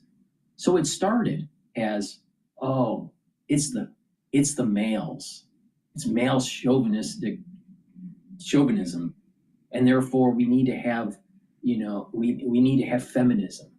So it was to divide the male and the female. And it's a very powerful divide because it's affecting procreation, affecting the relationships of male and female and family creation. It's a very powerful wedge. Then, not enough socialistic policies were instituted, and therefore you have to go to the next level. Well, you can't just demonize the male, you have to demonize the white male. And it's a slippery slope from demonizing the white male to demonizing the white female. So it's not, so all of a sudden it's whites that are the oppressor category and non-whites the oppressed category. Before it was just males as the oppressor. Then it was white males. Then slowly it ended up adding in white females. Then the next slippery slope in socialism, in this Marxism, because you have to divide the country, right? It's all about division. It's all about, socialism doesn't work when there isn't an oppressor, right? So they can't gain momentum with their constituents if there's no oppressor. So they create an oppressor. Now there must be an oppressor. So this next slippery slope is, okay, you have white males, white females. The next slippery slope is, well, now it's Republicans or constitutionalists. So now they're subdividing the population even more and putting them into the oppressor category because of colonialization or whatever. And eventually what will happen is that there's further subdivision of the society within what's considered the oppressed category. They further divide themselves. It's not just females that are non-white. Now the oppressor within that subculture are Asians. Asians are oppressors to blacks because they score better on assessment tests, or they do better economically. They have better jobs. So they must be oppressors according to the BLM movement. So there's further subdivision that takes place in this. This is their mindset.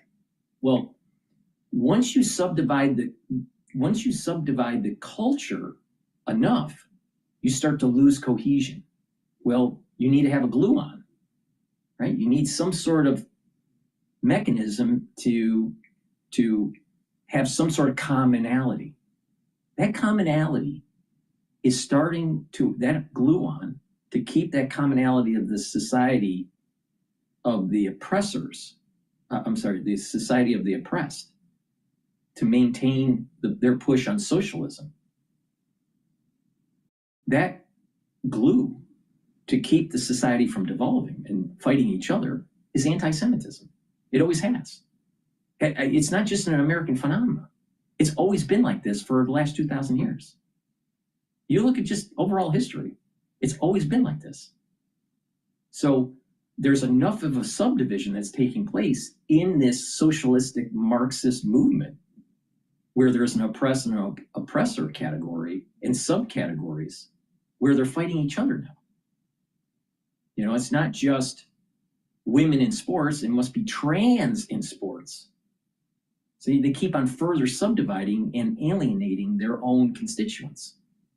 But they have to have something that puts them together. Anti-Semitism. This is the reason why you have LGBTQ for Hamas, right? There's an infighting within the LGBTQ community with more conservative or middle of the road feminists. But to keep them together, you have to have a common enemy. And that common enemy in their mind is Zionism or Judaism. Now, there are many problems with Zionism, But the point here that I'm making is what keeps the cohesion within that socialistic movement, what keeps the cohesion in that Marxist movement is anti-Semitism. Now that's the ultra left. You have something very similar with the ultra right, but it's not as prevalent, and there's not as many subdivisions as the socialistic movement that's taking place in the United States. But it is happening. There's subdivisions. You start seeing that there is fighting within the Conservative Party about what is America first. Is America first always stay out of a foreign war, or be judicious in certain wars? And there's infighting that takes place. What's the glue on? Anti-Semitism. This analysis is 100% correct, and it's been like this for over 2,000 years. Now, the silver lining is that betting against a people that have lasted for 3,500 years, a culture that has maintained its code of conduct.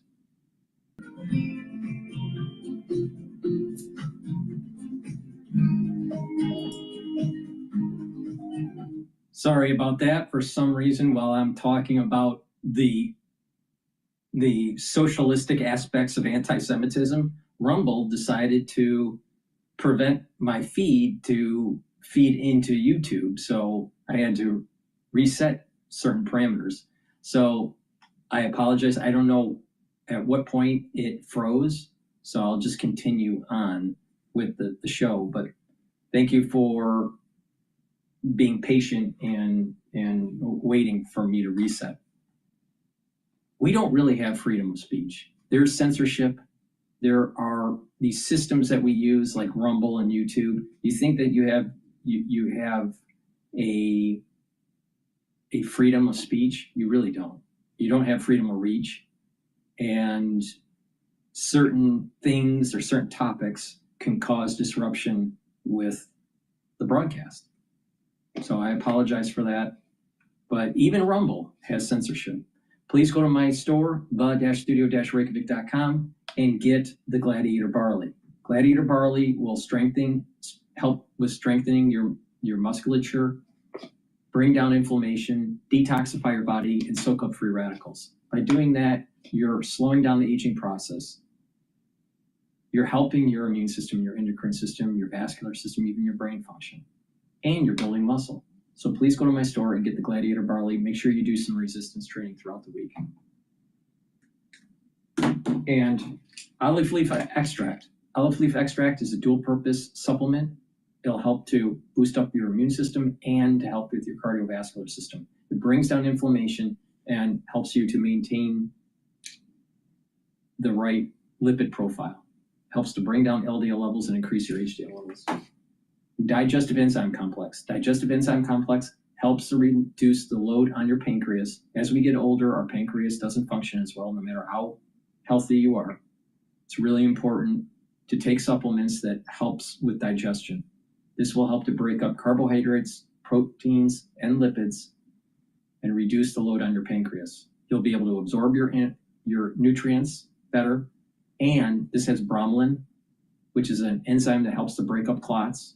And it also has the proteolytic enzymes to break up glycoproteins. This is the reason why I told everybody back in 2020 to take my digestive enzyme complex on my store, because it breaks up glycoproteins and prevents clots. So please go to my store, the-studio-reykjavik.com. By taking bromelain,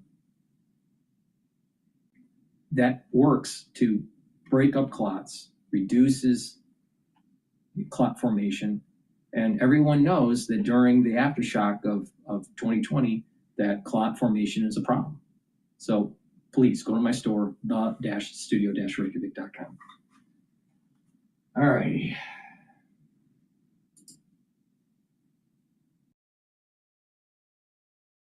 Sephora carries a section of that market, drugstores carry a section of that market, but they're really the only one that carries the full spectrum. And talk to us about the president and the CEO, Keisha Steelman. Yes. Am I pronouncing her name correctly? Keisha Steelman. Keisha Steelman, okay. Mm-hmm. She is an insider, meaning she worked at the company itself as an operations I'm gonna play something from Bill O'Reilly.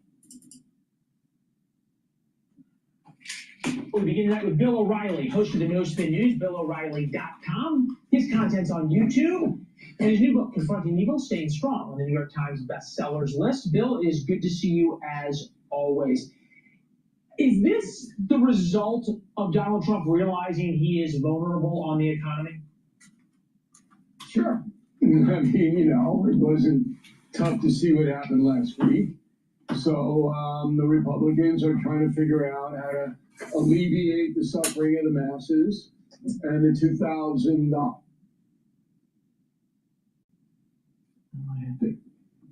Okay, so today he was asked about the affordability crisis.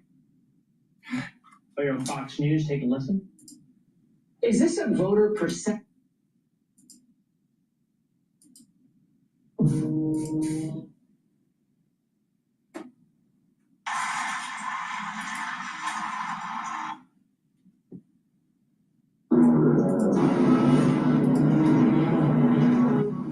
We'll begin that with Bill O'Reilly, host of the No Spin News, BillO'Reilly.com. His content's on YouTube, and his new book, Confronting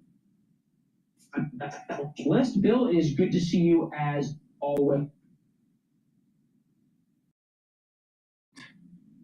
It is full on the economy. Sure. I mean, it wasn't tough to see what happened last week. So the Republicans are trying to figure out how to alleviate the suffering of the masses.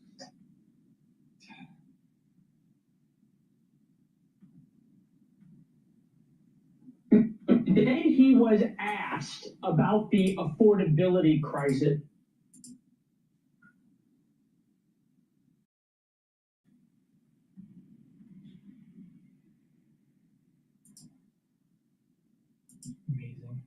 Amazing. Still want to buy things that are treats. They still want to buy, have a little something for themselves. So they tend to go from buying, an expensive handbag or something like that to, maybe you buy a new lipstick, maybe you buy a new perfume or something like that. So beauty tends to benefit from economic nervousness in that way, which makes it especially resilient, I think. Amanda, before we let you go, what's something that is, a headwind for the company? Is it tariffs? Is it something else? Well, tariffs are looming for all retailers, and Steelman told me that they haven't seen a ton of tariff disruption in products themselves. She said that because most of the products they carry are MSRP, which means that the brands set the prices and they're the same across the industry, no brand really wants to be the first to move their prices. But where they're seeing it is in their ability to expand their store footprint. They want to open new brick and mortar locations, but construction materials fixtures have been highly impacted by tariffs, so they're having to curtail that just a little bit. Amanda, thank you so much for joining us. Amanda Mull, senior reporter for Bloomberg Business Week. This is the cover story on Bloomberg Business Week here. Some great stuff from Amanda. You can check that out at BloombergBusinessWeek.com or on the terminal or anywhere that you get those magazines and things. So very cool story. Old time. This is Bloomberg. All right, let's try this again.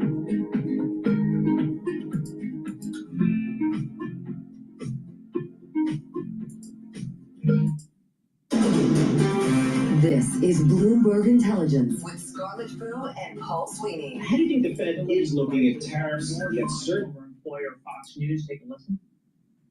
Is this a voter perception issue of the economy, or is there more that needs to be done by Republicans on Capitol Hill, or done in terms of policy? More than anything else, is a con job by the Democrats. Is it really a con job that people are feeling like the economy's not working for them? No, I wouldn't say it's a con job, but for the Democratic Party to portray the American economy as in dire trouble, that's certainly a con job. Unemployment is fairly steady. I mean, most people who want a job can get one. Inflation isn't igniting. It's not right. No. Unemployment rate for new grads is 9%. What world is Bill O'Reilly in?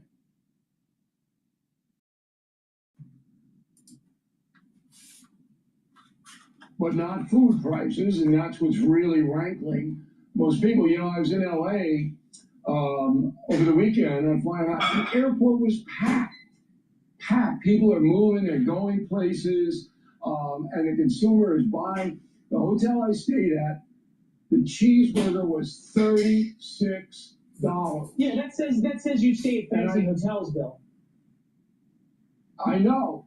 And then I asked him, wait, is anybody stupid enough to buy this $36 cheeseburger? Oh, yeah, it's a lot of them. Well, of course they do, because it's a fancy hotel. Yeah, Bill, you said something. Yeah, I'm sure it was a nice hotel. You don't have to tell us what you said. But this is the point, though. You said something really important. You said the American economy.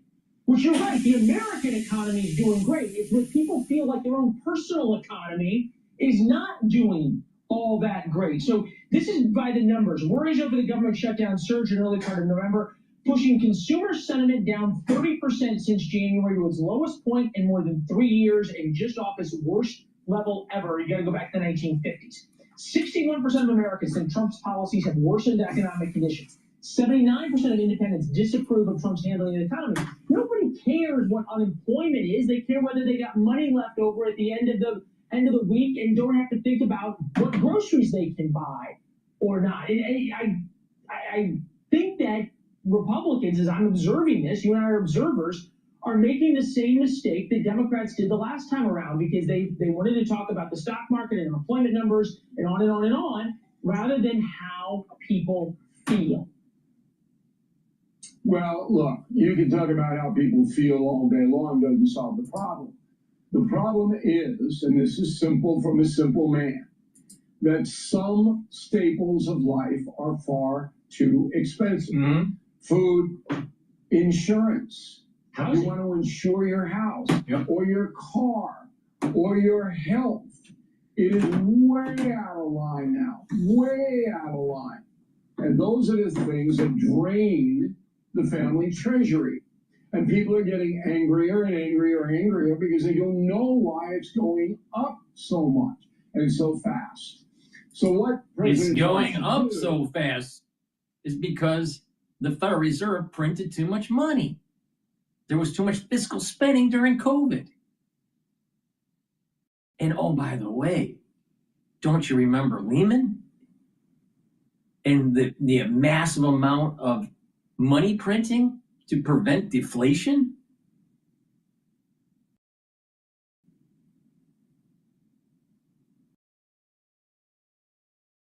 Oh, don't forget, 20-year war in the Middle East.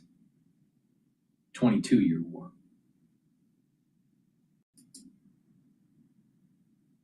Is to appoint a cost of living czar. Someone who would go out a couple of times a week and say, these are the problems, here's what we're trying to do to solve them. But fundamentally, Leland, the American economy is strong because consumers are still spending. Some of them are spending money they don't have. They're riding themselves into debt. But the consumer is spending so much that President Trump can get away with the tariffs. Tariffs are basically an admission charge for countries abroad to sell their stuff here, which they have to do because Americans buy more stuff than anybody else on earth by far. And now, because we do that, the tariffs have been successful in Donald Trump's eyes. So he's giving back our money because we made it happen. We consumers made the tariffs happen. Just kind of fair. On the other hand, you could say this is a giveaway, just like the Democrats are giving away everything. Trump is trying to play that book. Right. So you've got to basically be watching. But I hope the White House is watching right now. Cost of living czar. Okay, well, they heard it here first. I have not heard that term yet. You and I could argue about what happens with czars, number one, and number two.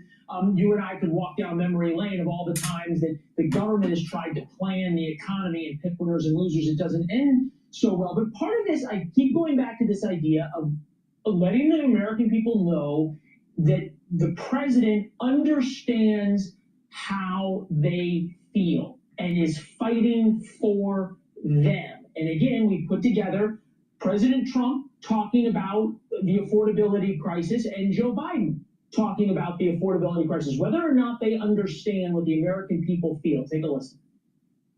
I don't want to hear about the affordability because right now we're much less. I think it was back in July, you said inflation was going to be temporary. I think a lot of Americans are wondering what your definition of temporary is. Well, you're being a wise guy. Affordability, they call it, was a con job by the Democrats. Yes. I told you we're gonna have a soft landing. They talked about, oh, prices are up. No, prices are down.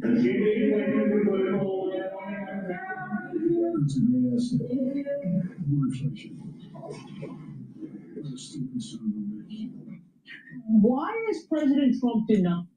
Proper shirts for life's bigger moments.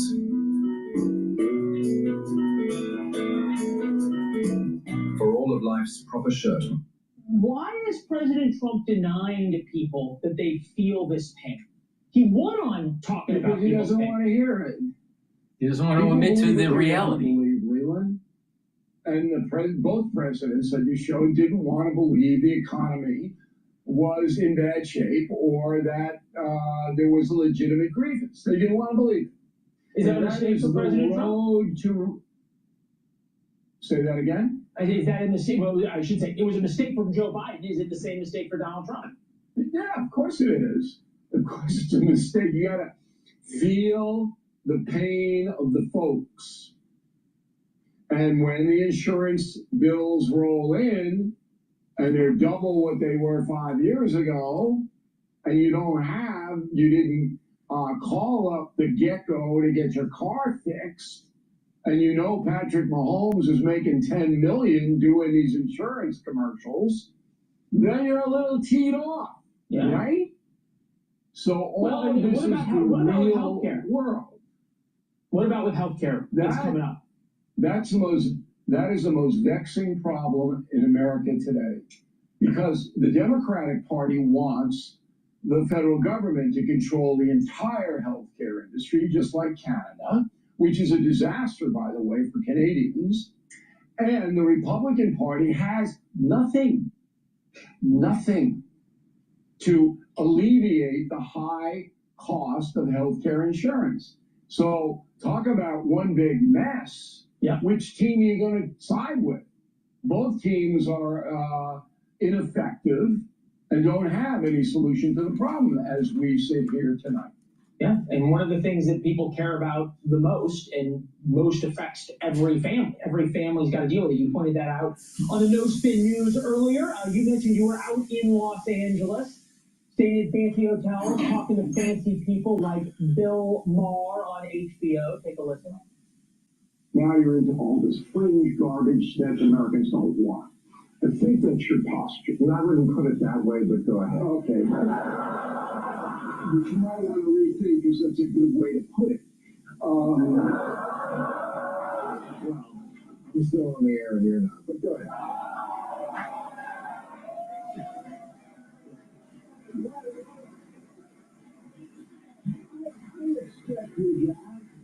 We did a town hall on News Nation 2 weeks ago from the Kennedy Center. 23 million people watched. 23 million, okay? You can add up all the HBOs you want. You're not going to come close. My favorite was Jared Moskowitz. Yeah, I felt sorry for the congressman in between these two bloviators.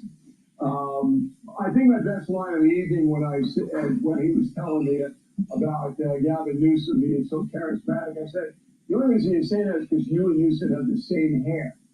You know, that slick back, kind of 50s Fonzie look. And so the audience just loved it. But the beauty of that exchange, and it was a long one, we have it posted on BillO'Reilly.com if you want to see it, is that most people are intimidated by Mr. Maher. He's an intimidating guy.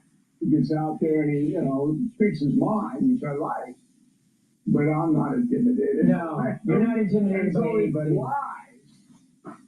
Yeah, well, that's a good thing, right, Leland? It's a very good thing. Polo tried to intimidate me. He tried, but he couldn't do it, and so he has to grow a mustache to be disguised now. Because he wasn't able to intimidate me, so now he doesn't want people to recognize him.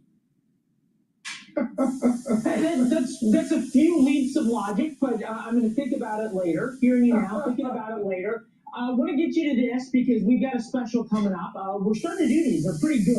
I think this is the best one yet. America's Greatest Warriors. Tomorrow, after the show, I am being told that we do have the sound. Do we? No, we do not have the sound. Tomorrow, 10 p.m., 9 Central, so right after On Balance. I thought this was the best one, Bill. Not because of you, but because we went up to West Point and I got to spend the day with the head of the history department there, walking around the statues and talking about the generals you and I talked about. It was magical. Number one, on the No Spin News on BillO'Reilly.com, we did have the clips because we had Leland on today. So if you want to watch the preview, you go there. You can't even watch it on Leland's show. And number two, what I liked about your trip to West Point is that the historian that you spoke with disagreed with me. Mm-hmm. So we rank the generals all the way back to the Revolutionary War up to Afghanistan. You know, the biggest mouth in the world. I'm going, this general was good, this general wasn't so good. We picked the best general, I did anyway, and your guy disagrees with me. All of that is gold. By the way, yeah, the head of the history department at West Point didn't agree with you. He agreed with me. Just saying. He's a smart man then. But look, I like that. It's great. It's great. And people are going to love the special hour. They're going to learn a lot too, which is always what happens when you and I get together on these. It's fantastic. Our best one yet. Bill, thank you. Thank you for watching. Subscribe below and download our News Nation app right now on your phone, and you will get fact-based, unbiased news for all Americans. And before we start discussing those names, I know you saw Ep17 at the top of the screen here. I want to talk to you about what a lot of people are calling a trap right now, the Gartner IT trap. This is a real famous chart. And essentially, you're saying when these hot new stocks start to move, there's a stealthy phase. Most people haven't heard about it. For some reason, they think the smart money's in there. Smart money and public money have reversed. Public money's been buying this here. And so your first sell-off usually doesn't have these stocks go down much. It's called the bear trap. You don't want to go short them because they go back up. But now, you see where it says bull trap right here? This is where they're saying we are, Ava. That, okay, these stocks have had huge moves. Everyone's talking about new paradigms. They pulled back this little bitty bounce like we're getting today. Don't buy it. What do you say to something like that? I'm buying it. So I think we're far along. I think this is not a bubble because if you look at the fundamentals, the valuations of these stocks are not detached from the fundamentals. There are some valuations that are a little far along the near-term fundamentals, but in most cases, that's not the case. And AI is real, AI growth is real, and you can actually measure it. Well, here's the thing, though. You do say AI this has been their first test, so to speak. Mm-hmm. So that dip that we saw, that's not a bull trap, but it was a test. Valuation fatigue, everyone's talking about return on investment, right? And even if they can even raise that kind of money, energy constraints, we know that's an issue. And just the urge sort of to rotation out of those names. We're past this for now.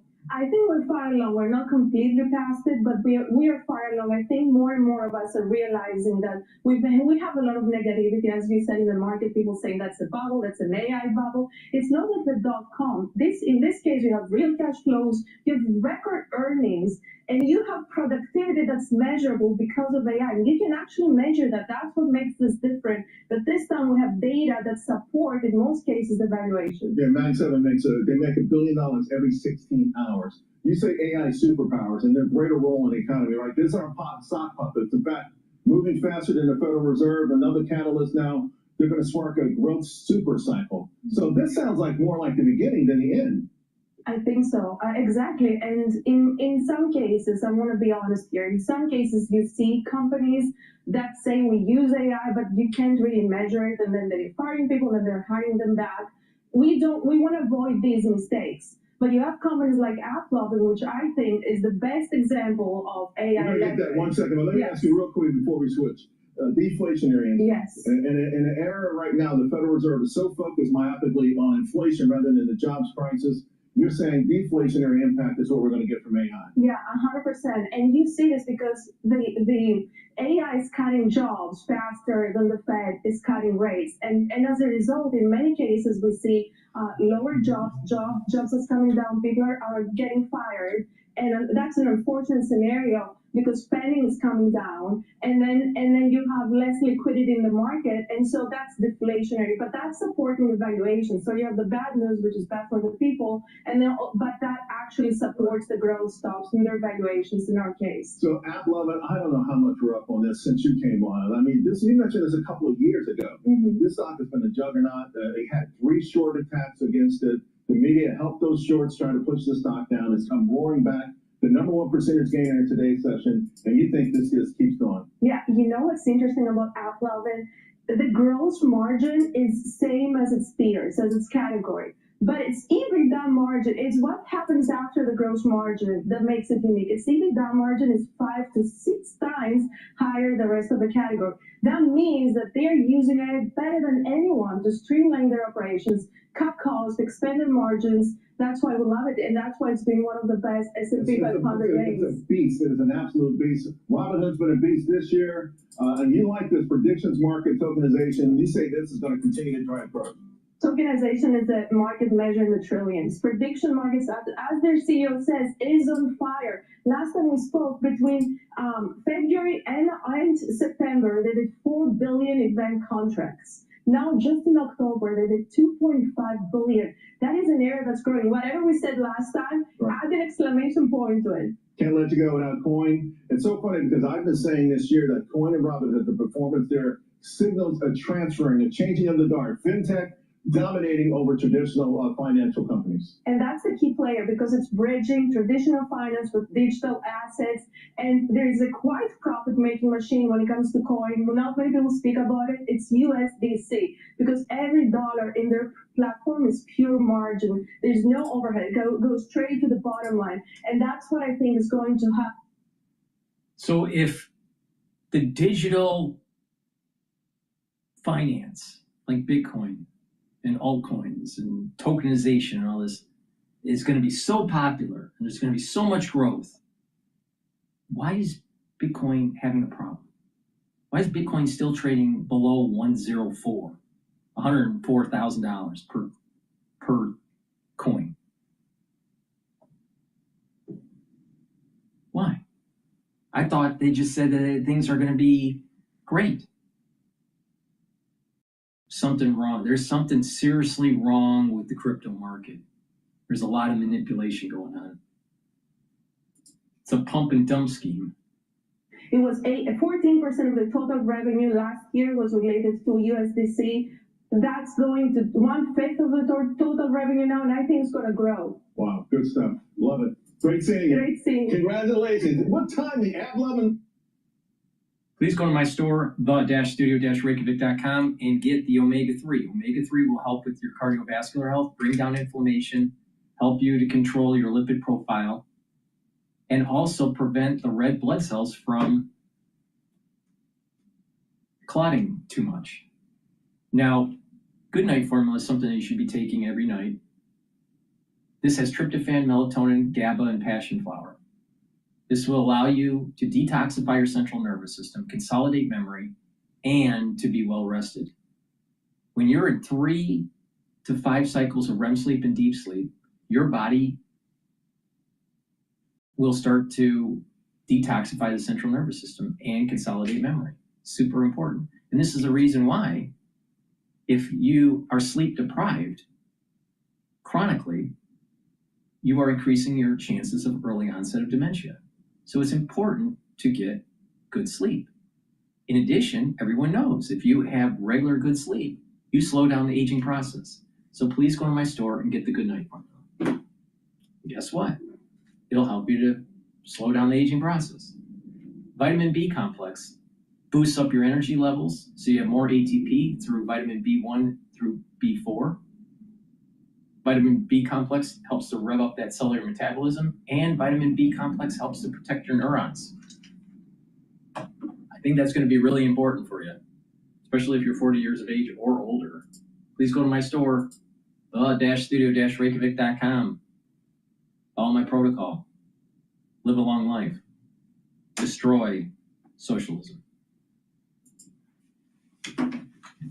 About anti-Semitism. This time, it's not the well-known left-wing anti-Semitism. It's on the right. It came to the fore when Tucker Carlson had an interview with the known anti-Semite and at one time pro-Nazi Nick Fuentes. Now, the problem was this was not in isolation. If you want to have an edgy guest, you have to be very careful. When William F. Buckley on his famous firing line had such people, he took a great risk. But Buckley did something different than Tucker did. Not to give them an unfiltered platform without counter-examination, but to show everybody that these ideas were not only dangerous, but could be easily refuted. So Buckley constantly cross-examined them, something Tucker didn't do, which poses another question.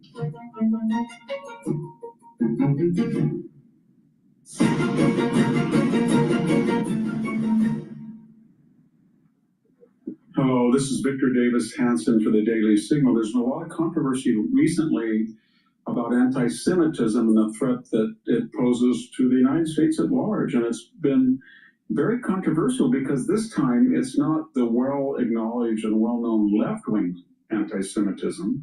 What we see on campuses where people are yelling "river to the sea," or they're chasing Jews into a library, or they're tearing down pictures of the Israeli hostages. What we've seen for the last 2 years is on the right. And it came to the fore this week when Tucker Carlson on his platform gave an interview or had an interview with the known anti-Semite and at one time pro-Nazi Nick Fuentes. Very young man, never written much. He's not an activist with anywhere the audience of Charlie Kirk. But he's well known, he's glib, and Tucker had him on.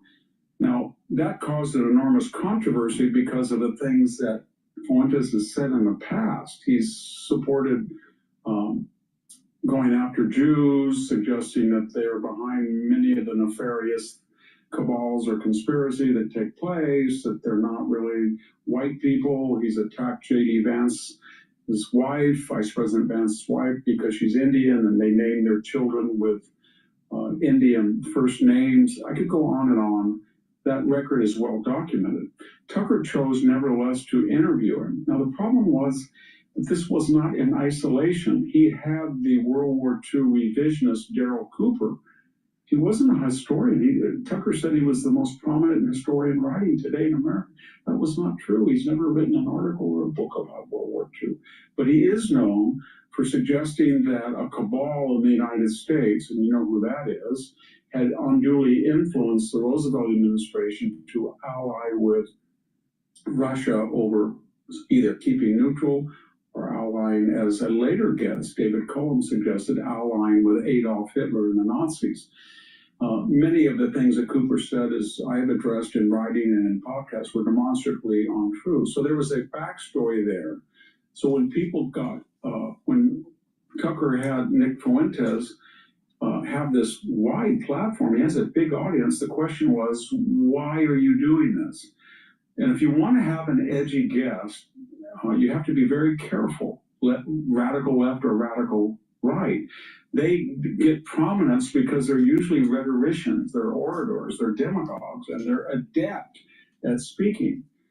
And when William F. Buckley on his famous firing line had such people, he took a great risk. Elridge Cleaver. See, I've been talking about William F. Buckley for a while, and now all of a sudden people are starting to talk about him. I'm telling you, William F. Buckley understood what was changing in the United States back in 1950s. And he used firing line and the National Review to push conservatism. And he stated, you cannot let the ultra-right take the high ground in terms of conservatism, because you're going to lose. You're going to lose at the ballot box. Nick Fuentes will destroy the Republican Party. Now, the question is he just doing this because he wants clicks and notoriety and monetize his channel through primarily the youth that don't know any better? Or is it that he's a plant to try to sow division within the Republican Party? I'm not sure. I can make a case for either. I don't know. It's okay to say you don't know something, even if you have a Ph.D., all right? So, I don't know. I'm not sure. But either way, if he's there to sow division, or he's just doing it for clicks and shock value, it will cause problems at the ballot box.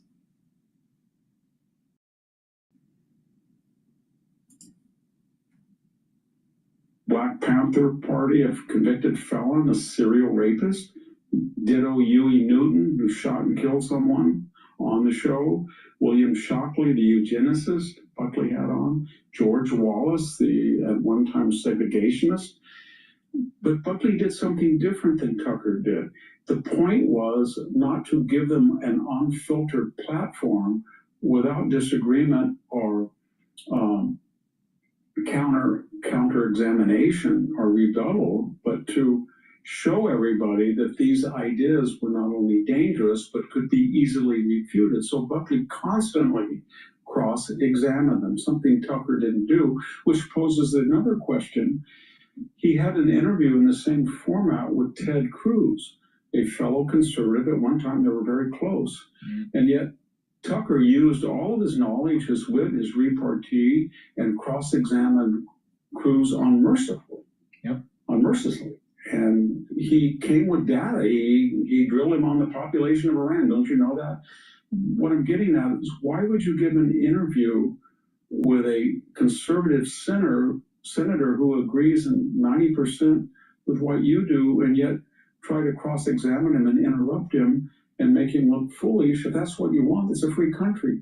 But why not use that same technique at someone who is well beyond the limits of acceptable discourse, somebody who's called openly for racist punishment and for ostracism of blacks and Jews? And why not just show the world what Nick Fuentes was and is? But he didn't do that.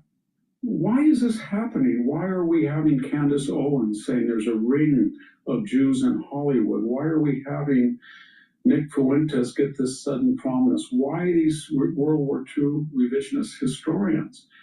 I think part of it is the left has so mainstreamed anti-Semitism, as we see on college campuses, and really said, that if you're Jewish, you're for Israel, and if you're for Israel, you're for genocide, and demonize and threaten the safety of Jews. That people on the right felt, well, the left has sort of taken down the restrictions on what we can say and do, and we're going to take advantage of it and do what they're doing. We anti-Semites on the right are going to join the freedom allow the anti-Semitism on the left. There's demography too. The Jewish population is not as big as it is. It's only about 7 million. And a lot of Jews are non-observant, or they're in part of the melting pot natural process of assimilation and acculturation.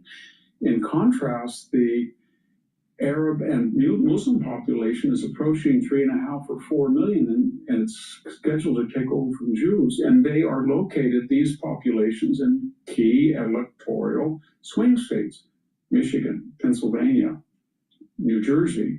And a lot of people think, you know what, we have to give a certain leeway to anti-Semitic ideas expressed by this particular Muslim or Arab group because the Jewish so-called lobby is not as strong as it was. It's going the way of the Greek lobby, which is a really important group of Greek American Jews to ensure that Greece was treated fairly, and now they're intermarried and immigration has stopped from Greece. Maybe that's a reason as well. But there's one other key reason why we're seeing this really dangerous anti-Semitism emerge on the right. I want to say, first of all, there is a right-wing anti-Semitism different than the left-wing. Left-wing anti-Semitism is usually found among elites. It's in the university. It has a lot to do with the Middle East and its current manifestations.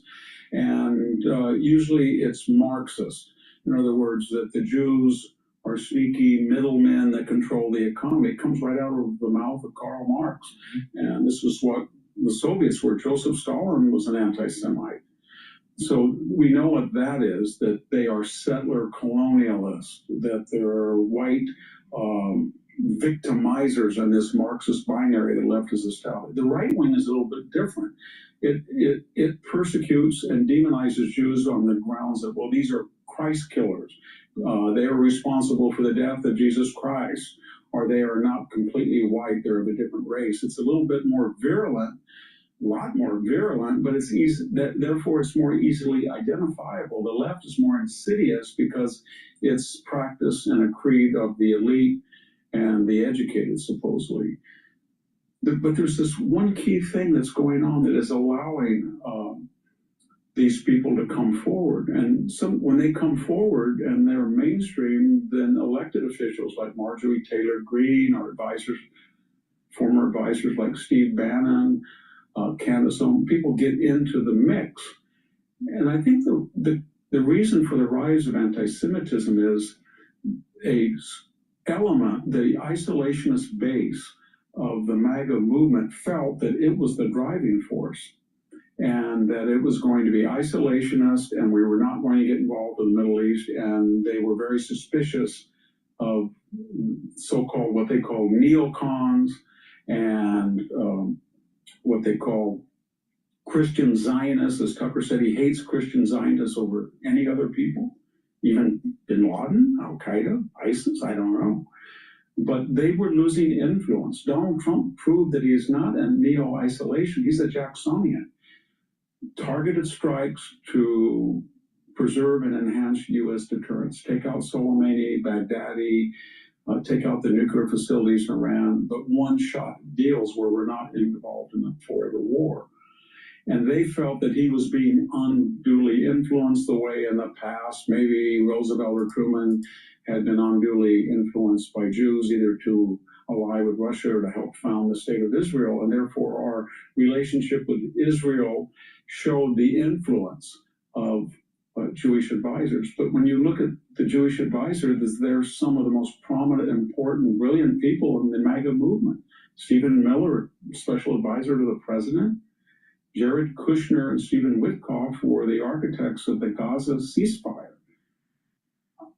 Howard Lutnick was very prominent in the campaign as Secretary of Commerce. I don't think we've ever had a better EPA director than Lee Zeldin. So there's not a secret cabal of Jews that are pulling strings. They're open, transparent. They're part of the MAGA movement. And let me just finish with Israel. This demonization that Israel is driving U.S. foreign policy. It's not. And they always talk about the neocons and the Iraq War. Dick Cheney. When the temperature drops, America brings the heat with hot hands. America's favorite warmer. Dick Cheney and George Bush and Don Rumsfeld Colin Powell, Condoleezza Rice. This was the inner circle of the Bush team, and they made the argument and went before Congress that we should take out Saddam Hussein preemptively. There was not any Jewish people that had authority to make that decision. Richard Pearl, David Frum, Max Boot, maybe they were advisors, but there was no neocon cabal. And then when you look at Israel, Israel opposed the Iraq War. They felt that it was a mixed direction in Western resources. The real enemy, if you were going to do something, and they weren't going to advise that, would be Iran rather than Iraq. If we look at Israel in conclusion, it's a constitutional consensual society in a sea of 500 Muslims that live under autocracy.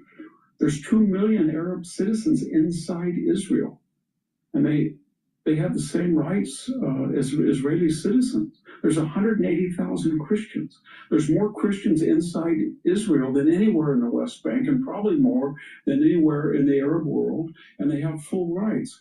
Everybody says, these people on the Tucker program saying Jewish state, it's a Jewish state. What you think that the 50 plus nations surrounding them are, they're Islamic states, but the difference is they're autocratic and unfree. Israel is a liberal society. It's our best friend. We would not have been able to take out the Iranian nuclear threat to the West. And by the way, it wasn't just Israel's idea. The Europeans were terrified of it. We were too. If the IDF's Air Force had not first neutralized the air defenses of Iran.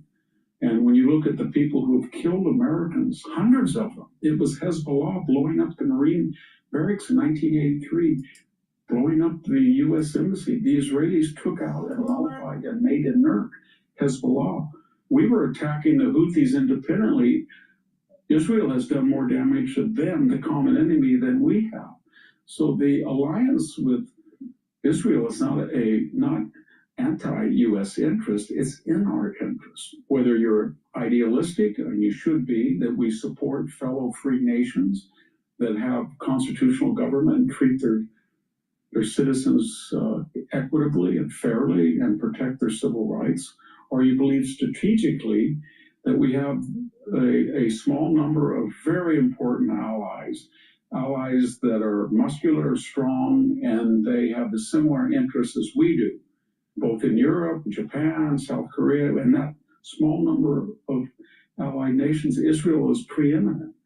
Let me just conclude then, empirically, there's no evidence that World War II, we should have allied with the Germans, or that we did something wrong in World War II. It was a heroic effort. We defeated fascism. We defeated Japanese militarism. We defeated Nazism. The Axis killed over 30 million Russians, Chinese, Jews, Eastern Europeans, civilians, well aside the military lives that they were responsible for taking. So there's no need for World War II revisionism. There's no need to say that the wars that we've been in the past were prompted by Jews or secret cabals. There's no need to demonize Jews by having Nick Fuentes on a program without cross-examination. And what do we as conservatives on the right do? I think we have to speak out according to our station anytime we see this recrudescence of anti-Semitism and say it's not founded on history, it's not founded on logic. And some of the most valuable citizens in the conservative movement, as well as the United States at large, are Jewish Americans. And we're very lucky to have such people. And the worst thing that the conservative movement, the Republicans in particular, would be allowed this anti-Semitic virus. That's a term that they often use, but it's a virus, it's a disease, it's a morbidity. We cannot let it spread, and it's past time to stop it. Thank you very much. This is Victor Davis Hanson for the Daily Signal. Before we go to Mark Levin, please go to my store, the-studio-reykjavik.com, and get the complete multivitamin. This is easy to digest, and you have the multivitamins that you need in this supplement for the proper enzymatic activity so your cells perform properly. It's really important to take this multivitamin. It's easy to digest. It's part of a foundation protocol to slow down the aging process. Another part of that foundational protocol is to take the probiotic. You can get it in powdered form or in veggie cap. Taking either one will help with your digestion, improve your gut biome, improve your immune system at the gut level, reduce inflammation, improve your metabolism, and also your brain function. And over time, your skin will improve. Please go to my store and get the probiotics and stack it with the multivitamin. And that's a great foundation to build off of. And then take the Max 35 or Cleanse for the first pillar to improve your immune system. Take C60 to soak up free radicals. The third pillar, ashwagandha root, lignans, and turmeric to improve your immune system. And Boomer Boost to rev up your metabolism. And with that protocol, you will slow down the aging process. Another very important supplement to take is zeolite. Zeolite will detoxify your body. It'll bind to heavy metals, toxins, and chemicals, and to allow you to urinate them out within 6 to 8 hours. Take 3 small drops underneath your tongue and drink filtered water. Do that every day, and you're detoxifying your body. And by doing that, your organ systems will perform better, your immune system and your endocrine system will perform better.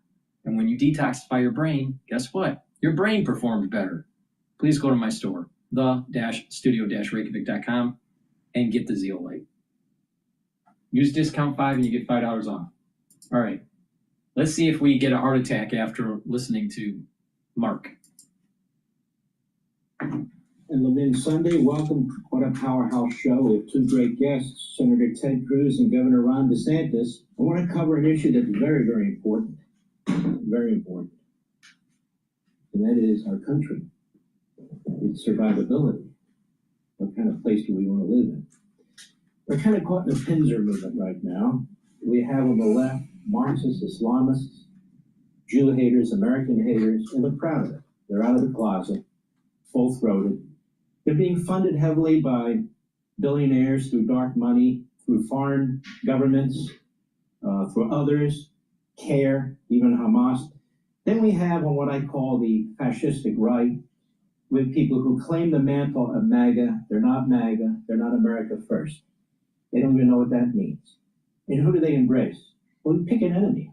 They embrace them all, but they're doing more than that. They're giving aid and comfort to the left, to the Marxists, to the Islamists, to the America haters and the Jew haters and the Christian haters. We know who they are. They was, oh, I only have questions. Oh, I only want to debate. These people are to be dismissed. They are political lepers. That's what they are. We ought not be platforming them. We ought not engage them in any rational or intellectual way. We need to dismiss them and reject them. We, you, the world have dealt with this before.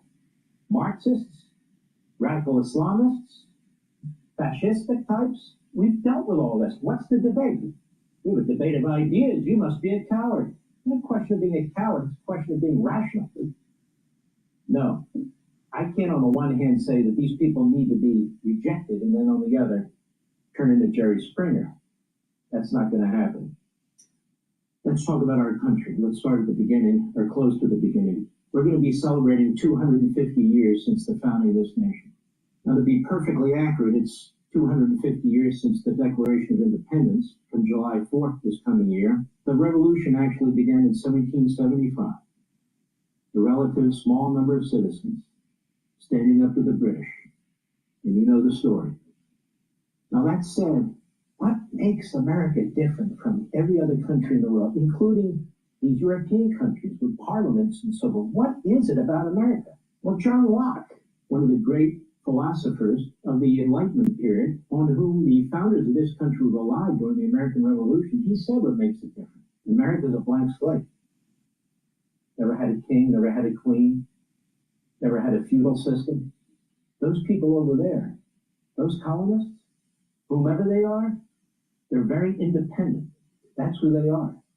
America is different. Our history is not the history of all the rest of these European countries. Even though we imported some of their great ideas, particularly from Britain and France, ancient Greece And who else did we import our ideas from? Who else? And it was crucial. The ancient Hebrews and the Christians. America is different for a couple of key reasons. The Judeo-Christian belief system and history, and the Enlightenment, the fusion of the two. There's not another country on the face of the earth, bar perhaps Israel, that has been founded on such a basis. Judaism, ancient Hebrews, are talked about all the time by the founders. The Christian belief system is talked about all the time by the founders. Same with the Enlightenment, John Locke, Montesquieu, and others. And so as a result of that, we get this Declaration of Independence from the Second Continental Congress in July 4th. Didn't he just talk about John Locke? Let's just repeat that. Now, do you remember back during COVID days where people started riding my coattails? How often were you hearing about John Locke, Plato? Right? No one was talking about that and the problems that we're having with the socialists. And all of a sudden he starts talking about John Locke. All right, let's just repeat that for a second.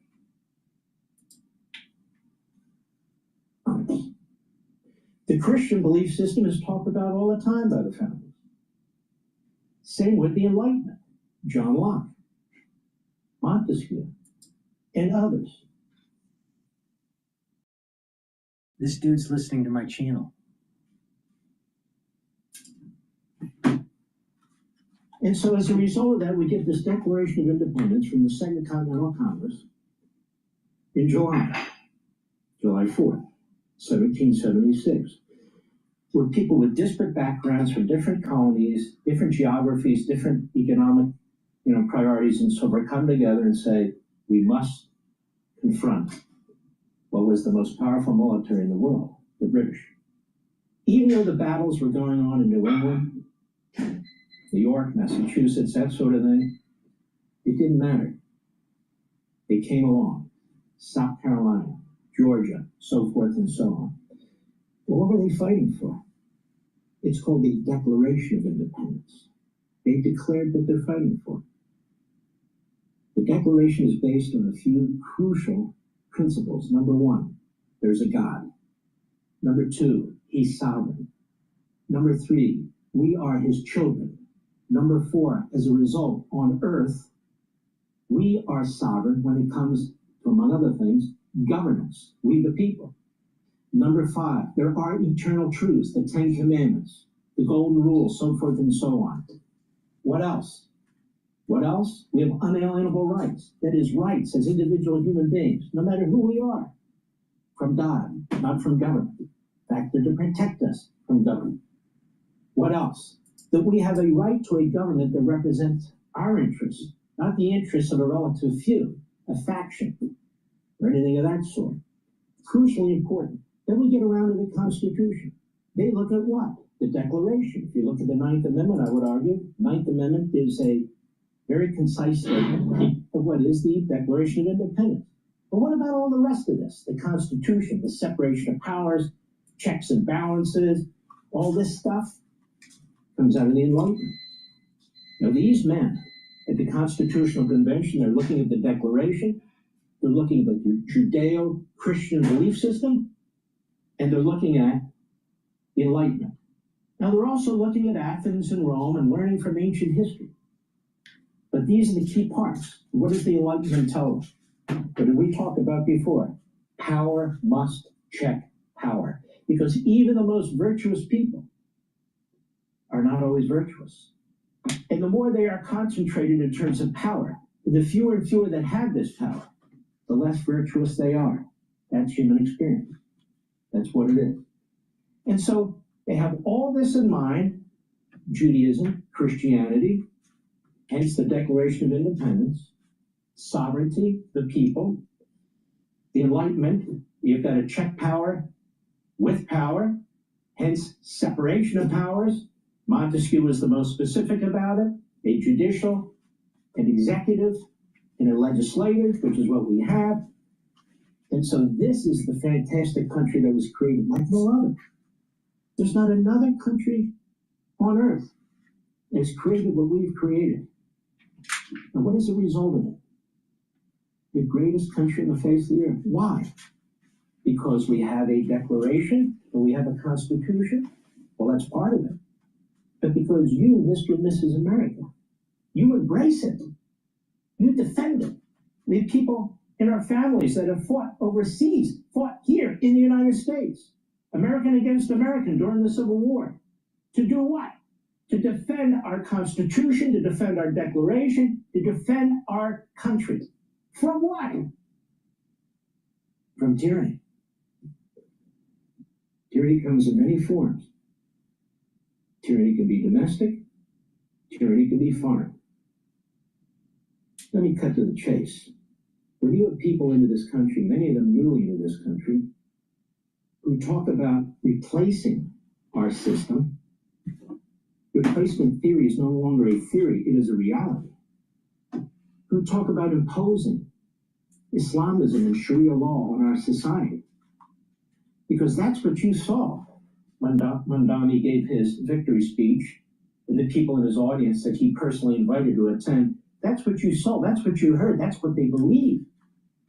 And if you are a fundamentalist, radical Islamist, as Mamdani is, as Sarsour is, as CARE represents, as the money flowing in from these countries represents. If you're going to stand with Hamas supporters, stand with people who supported the taking down of our Twin Towers on 9/11 and our Pentagon in central Pennsylvania, that's who you are, that's what you are, and they're out of the closet. We have imams. We have small city mayors. We have big city mayors, a really, really big city mayor coming now, who believe this. And they also believe not in the fusion of Judeo-Christian belief systems with the Enlightenment, but the Islamist belief system with Marxism, which I've been talking about over and over again. Hence, Bernie Sanders and people of his ilk, true believers, true communists. So you have communism, Islamism, both of which are what? Utterly and completely incompatible with the founding of this nation. The Declaration of Independence and the Constitution. Utterly incompatible. And so they hate them. They want to destroy them. They attack them. Some of them do it straight on. Some of them try and camouflage it. They have different tactics, different strategies. But in order for their ideologies to flourish, they have to destroy what exists. Then we have, from the fascistic, neo-Nazi, radical right, and by the way, I'm not talking about constitutional conservatives, not in the least. We're not on the radical right. We're right in the center. And I don't mean ideologically, I mean we're right in the center. We support the Constitution, the Declaration, the founding, and everything that was done to create this nation. How can we be right-wing? Right-wing of what? These people are not America first. America first isn't evil over good. America first isn't tyranny over liberty. America first isn't sounding like the Marxist, Islamist, anti-American Jew haters. That's not American at all. That's not America first, second, or third. No, they're aiding and abetting people who want to destroy the country. They want to destroy the country. You have individuals in that ilk, in that cabal, who talk up Hitler. Something is strange about Nick Fuentes. Now, some people say maybe he's working for the government to create animosity within the Republican Party. That might be. Something odd about him. Now, he's gained a lot of notoriety because he's a shock jock. But I wouldn't be surprised if one day someone on the street beats the shit out of him.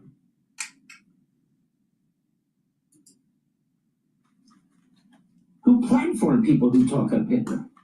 You have individuals who talk up Stalin. Who platform people who talk up Stalin?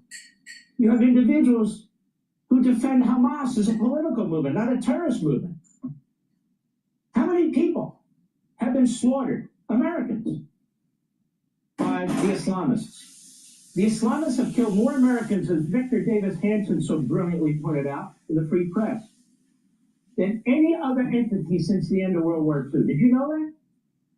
When we were hit on 9/11, we took a bigger hit than we took at Pearl Harbor. Are you aware of that? There's a lot of young people who aren't. They're being brainwashed to the opposite. If Stalin had had his way, America wouldn't have even existed. But we're told, no, Eisenhower was wrong. We're told Churchill's the bad guy. Hitler's misunderstood. And these guys, they are desperate for normal, regular Americans to debate them. To debate what? I think that you need to engage. It's the marketplace of ideas. And as long as you stick to the facts, there will be a shining light that exposes the hate. And that hate will be abolished from this nation. Now, Nick Fuentes represents that hate. But hiding and not debating is not going to help. You have to engage the enemy.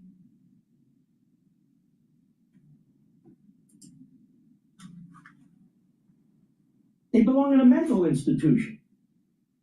The point is, I despise them because they're trying to use the cover. Mark Levin needs to use his platform because it's so big, and he needs to debate him. And he needs to completely destroy Nick Fuentes' perspective. He's hiding. Why is Levin hiding? I don't like Fuentes. I think he's an abomination to this concept of God, country, and family. He's trying to sow division within the Republican Party and weaken the party so socialism comes in. Now, he could be against socialism, but if his efforts are to sow division in the Republican Party, then the Democrats are going to win. So all of this friendly fire that's going on is not helping the nation. And there's just something just fundamentally wrong with an individual that is trying to be a shock jock to gain notoriety and not trying to find the truth of the situation and make things better. And there's always, you just try to have to demonize, you're trying to demonize people. Everyone's demon. But going against the people that are in the diaspora for over 2,000 years and hasn't been snuffed out, don't you think that there's a little bit of an anti-fragileness about the religion? The anti-fragileness about the character of the Jewish people? There's no civilization that has existed for as long. None. It's anti-fragile. Now, there's a religious component to that you can get into the metaphysics of it. But Nick's on the wrong side. But he'll gain followers. He'll gain followers by being a shock jock. Now, Mark's afraid to debate him because he's going to get even bigger. But the thing is that you have to debate it. You can't just walk away from Hitler. You got to debate Hitler. You got to show that Hitler's wrong. You got to show that these issues, you have to show the truth of what is being debated. Now, I don't want to totally agree with Mark, but I sure as hell know that this country will not be a prosperous country under the auspices of Nick Fuentes.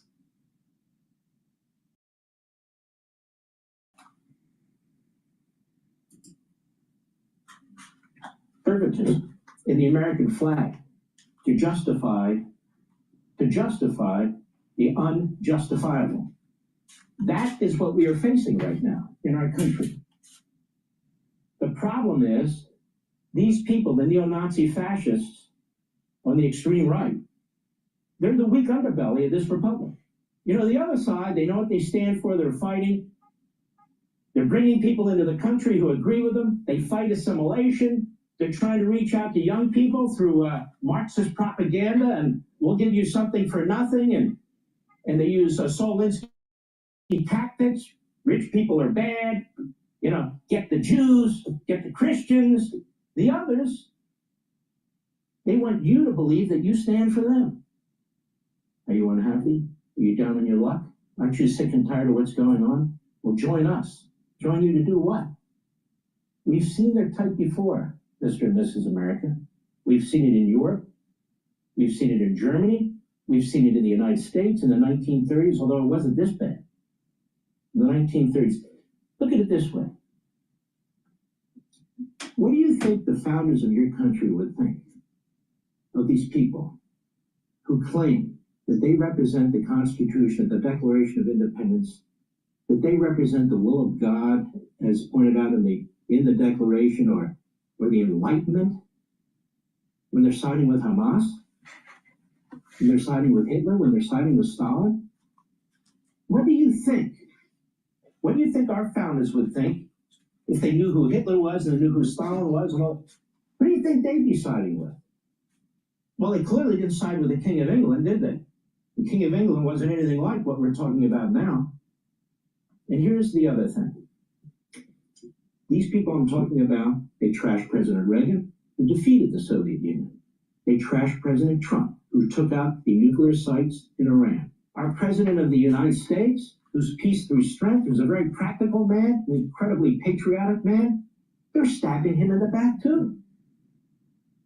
They try to steal MAGA. They try to steal America first. But these people are reprobates. They're reprobates. So here's the deal. The 250th anniversary is coming up. What are we celebrating? Our great founders, the men and women who fought the Revolutionary War, who fought it for liberty, for sovereignty, for representative government, for what we now call capitalism. They didn't fight it for genocide. They didn't fight it for all these other causes that somehow have become popular. This is our generation's war. It's a non-fighting war. But it's more daunting, it's more complicated, because it's from within. Abraham Lincoln talked about the enemy within. President Trump has talked about the enemy within. Well, they're here. They're here on the Marxist Islamist left. They're here on the neo-Nazi fascistic right. They're here right now. They've devoured many of our institutions in our culture. They've devoured most of academia. The President of the United States is pushing back. He's pushing back hard. But we have a responsibility too. And what is that responsibility? This is our country. We're celebrating our country. Every July 4th, we're celebrating the principles that undergird our country. If you reject Judaism and you reject Christianity and you reject the link of the two, you reject the Bible. If you reject Judaism and Christianity and the brotherhood and the sisterhood of the two, not only are you rejecting our founding, you're rejecting our country. You're pushing some other agenda, whatever that agenda may be. We have a responsibility as tens of millions of patriotic, America-loving people to do what? To talk, to speak out, to reject people like this, to offer alternatives, freedom, to offer alternatives, representative government, to offer alternatives, an economic system that works. You know, I even hear people going on about affordability. I did an entire program last week on capitalism. Affordability? The problem they have in Marxist, socialist regimes is availability. They don't have things. People say the vote was about affordability. No, the vote in New Jersey wasn't about affordability because they voted for the party that's made New Jersey unaffordable. with the massive property taxes that keep rising, and the massive electricity bills that keep rising. That's not affordability. We have a bigger problem. Affordability may be one of many issues, but we've opened our country to people who hate it, where we don't assimilate, where the institutions that used to assimilate have been devoured by the left. And we have a problem to put up a defense of this country. Constitutional conservatives, you folks, Mr. and Mrs. America, it's we who have to defend it intellectually, defend the ideas. And we, you and me, our movement, our belief system is under attack by these fascists who are trying to steal the American flag and promote their hate and vile through. Hey, Sean Hannity here. Hey, click here to subscribe to Fox News YouTube page and catch our hottest interviews and most compelling. And I think Mark Levin needs to debate Nick Fuentes. He's chickening out. Please go to my store, the-studio-reykjavik.com, and get the collagen. Collagen is a dual-purpose supplement. It's going to help with your skin, your nails, and your hair health. It'll also help with your musculature, your bone density, and your cartilage, especially at the joints. Do some resistance training. Take this every day. This is a month's supply. Please go to my store and get the very high-quality collagen that I have. Also, a great neurostat that I have is Clarity Factor. Clarity Factor will get rid of that brain fog and allow you to concentrate on tasks. Super important. Take it every day and drink it with filtered water. And over time, what's going to happen is you're going to notice that you are improving your neuroplasticity. Your thinking will be quicker, but faster cognition, and your memory will improve. Please go to my store, the-studio-reykjavik.com, and get the Clarity Factor. Clarity Factor is super important in supporting memory. Myotrol helps with the gene expression to build muscle and to maintain muscle. This is super important. As you age, you start to methylate genes and they start to turn off. You don't express them as much as when you were younger. Well, Myotrol will help that with musculature. Myotrol will help with the gene expression because it has polyphenols, flavonoids, and lignans. They work in tandem to help with the gene expression to build muscle. In addition, do resistance training, especially your back muscles, to improve your posture, to provide denser vertebrae, but with a better posture, better musculature in the back. Your lymphatic flow will improve and your venous return flow will improve. So your cardiovascular health will improve. Please go to my store, get the Myotrol, build that muscle. This is especially important for males and females that are age 40 or older. If you're an athlete, younger or older, you will benefit from Myotrol to building muscle. This stacks well with Gladiator Barley. Please go to my store, the-studio-reykjavik.com, take my advice, and slow down the aging process with these supplements that I have on my store. Make sure you use discount 5. You get $5 off any order.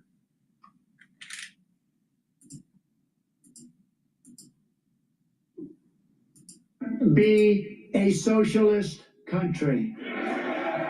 I'm glad that President Trump tells people he opposes Wild creeds such as socialism, Marxism, and straight-up communism. he rightly calls socialism. The wrecker of nations and destroyer of societies. But as Inigo Montoya said, You keep using that word. I don't think it means what you think it means. Trump complains about Tyrannical socialist government. but he's acting like a socialist. The United States is going to take a 5% stake in Lithium Americas. White House taking a 10% stake in Trilogy Metals. 15% stake in MP. Trump says he's against socialism, but he's having the government get involved in owning companies and directing companies. Economist Dan Mitchell says Trump, like many Americans, doesn't understand what socialism is. He probably thinks socialism just means a big welfare state, when of course socialism technically is government ownership or partial ownership of the means of production, and Trump is doing that. I think the United States should be given 10% of Intel. When Trump got 10% of Intel, his Commerce Secretary said, It's not socialism. This is capitalism. It's not socialism, this is capitalism. Socialism is government ownership of the means of production. But they just own 10%. Well, it doesn't have to be 100%. If you're Intel, there's no way you're going to antagonize the Trump administration or some future, AOC administration by doing something that the government doesn't like. And even Trump worries about that. Now, I'm a little concerned whoever the president might be. I don't trust Donald Trump to control the share correctly, but I definitely don't trust some of the folks on the left. And all of a sudden, you've created this precedent of government being a senior partner sitting in the boardroom with some of these major companies. It's going to be a disaster for the U.S. economy. The biggest national security concern should be if this deal didn't happen. Some Republicans argue such deals are needed to keep us safe. It's important for national security. If a company is important to America's security, make it easy for them to operate in the U.S. Fix the regulatory process that makes it very difficult to organize and build new factories, dig new mines. That's a much better approach than government handouts. The true engine of economic growth will always be companies like Solyndra. Trump's not the first president to make deals with companies. When Democrats did it, Republicans were right to object. I question whether the government is qualified to act as a venture capitalist, picking winners and losers, shelling out billions of taxpayer dollars to keep them afloat. You had all these supposed green energy companies, and we were going to do smart investment by Washington and become a world leader. The opposite happened. The collapse of Solyndra after running through more than $500 million of taxpayer stimulus money. We wound up losing, not winning. And now Trump's doing it. We do a lot of deals like that. I'll do more of them. They're taking our money, taxpayer money, and in effect putting their thumb on the scale, giving out subsidies. That's where the economic harm comes. Government handouts often prop up what investors call zombie companies. A zombie company is a company that is on the verge of bankruptcy, that's in trouble. Chip maker Intel was struggling. Then President Biden announced an $8 billion grant to Intel. But the handout didn't stop Intel's decline. So what should be done? Let the weak companies go away so the resources, the labor, and the capital can go to the young new companies that are actually creating wealth. We need to allow creative destruction to operate. But politicians, they look at the seen and they ignore the unseen. The seen is, a company in my district is closing and factory jobs will be lost. They're not paying attention to the new companies, the new entrepreneurship that makes us much richer in the long run. And the unseen is also all the companies that might have started that would be better if we hadn't been throwing taxpayer money at the zombies. If we try to stop the progress of creative destruction, you wind up freezing your economy in place. Japan did that.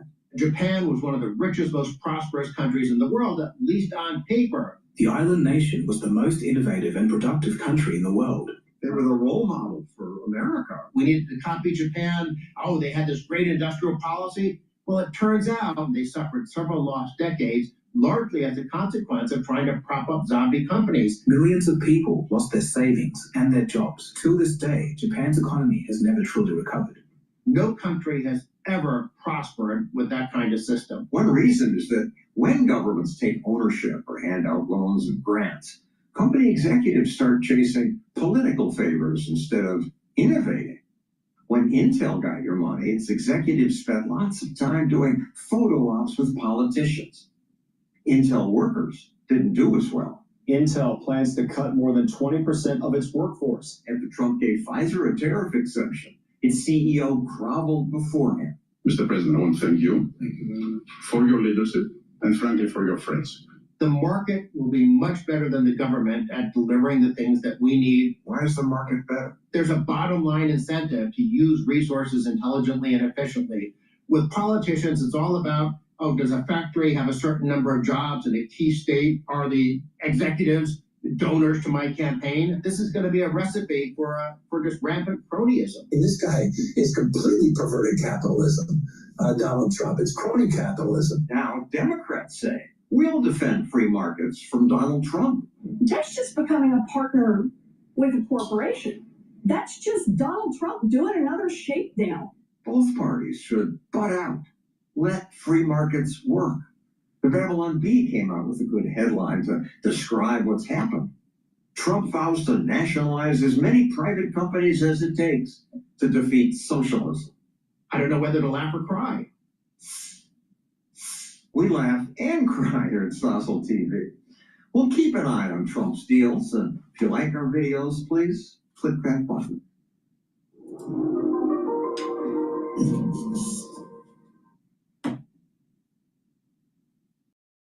All right, let's listen to the Hill about Candace Owens and this whole Charlie Kirk stuff.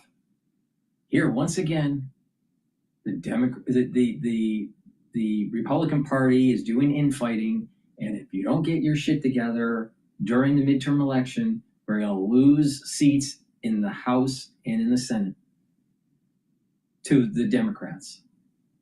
Now, do we want America to be prosperous, or do we want America to be taken over by a bunch of socialists? Please go to my store, the-studio-reykjavik.com, and get the turmeric. Turmeric will bring down inflammation, soak up free radicals. This will help to boost up that immune system. This is especially important to take during the winter season to boost up that immune system. By bringing down inflammation, you're also helping your cardiovascular system and your brain because you're protecting your neurons. Chronic inflammation at the brain level will degrade the neurons and the myelin sheath of the neuron. So you want to keep inflammation down. Please go to my store, the-studio-reykjavik.com. Get the turmeric.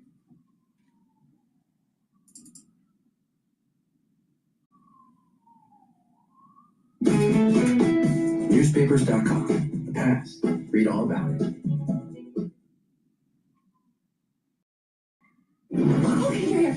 I need the Trevor report from last month, like right now. And I also need. Tired of putting out fires? Bamboo HR is.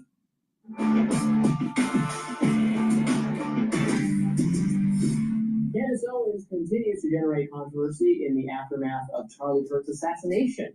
The right-wing commentator released more text messages that were supposedly sent between her and Kirk in 2018. The messages appear to show Kirk saying that Ben Shapiro had a strong dislike of both Kirk and Owens, and that he tried to stifle their careers. Here's Owens explaining the situation on her podcast. Ben was going on people's shows and talking down about me and Charlie, and he said, "You're bigger than Ben now." I'm walking into the White House yesterday, I realized that. I said, "I know, he hates it." He said, "We just have to treat him like noise. He wants you to punch down to him. His respect amongst movement fighters is quite..." Stupid woman. Stupid woman. Even though she's part of the conservative party, I guess. All right? But stupid woman. She literally, what I see is like a high school student. A high schooler. Right there. High schooler. Let's zoom in. We got a high school student telling the American public on the way things are. Do you think she really understands history?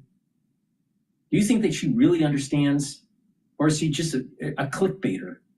She just one of these people that just wants to be a shock jock. Meanwhile, let's go back to 2020. We still have bioweapon labs. We still have bioweapon labs. Don't you think that's a problem? No, we're more worried about Charlie Kirk. Charlie Kirk doesn't mean shit right now. There are 1,000 things more important than Charlie Kirk. 1,000 more things. The Federal Reserve lowering rates or increasing rates and how it's going to perturbate the market is going to be way more important than Charlie Kirk. But that's too complicated for a high schooler with a high school mentality.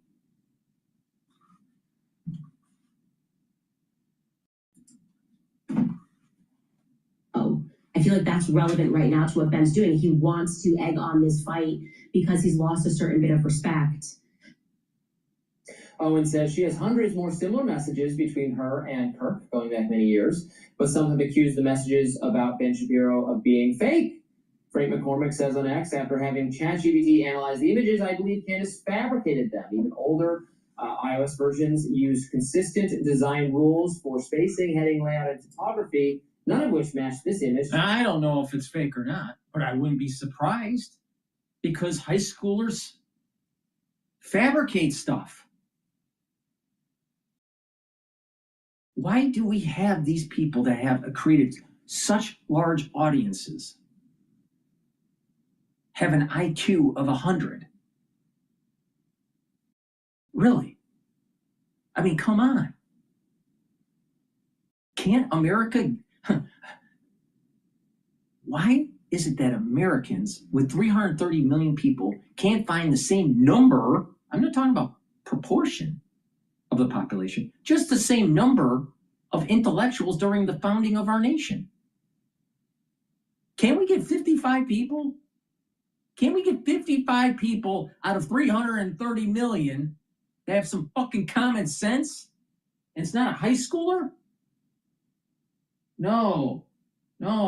What you got to do is you got to just keep on scrolling, watching the TikTok, getting dumber and dumber by the day.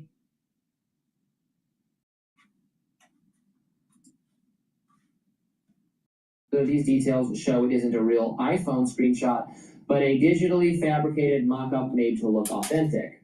But journalist Yashar Ali cautioned against those. Oh, because you're so dumb. Because you're so dumb, you have to make up stuff or just have clickbait or create some sort of animosity within a group so you get viewers so you can monetize. So it's really all about monetization. It's all about fakery and monetization. It's not about truth and trying to improve people's health or improve the state of the economy or try to get people to be more prosperous. No, it's all about making sure that someone clicks your video.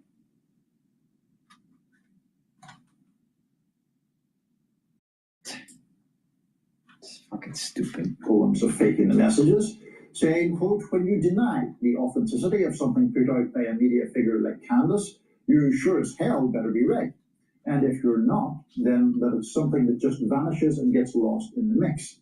Candace will weaponize your attempts to debunk her to further radicalize her followers and recruit new ones who were previously on the fence. Facts are really important. Evidence. An evidence-based argument is always going to be better. But the thing is, even if she didn't fabricate it, I don't know if she did or not. I don't really care. What I care about is that we need podcasters that have brains, that are actually moving the ball forward on the battlefield where it is making our country more prosperous. But when there's a lot of infighting, when it's all about egoism, when it's about clickbait, that's not helping people. People still have autoimmune disorders from the crisis that we just came through. People are getting the big C because of the crisis that we just went through.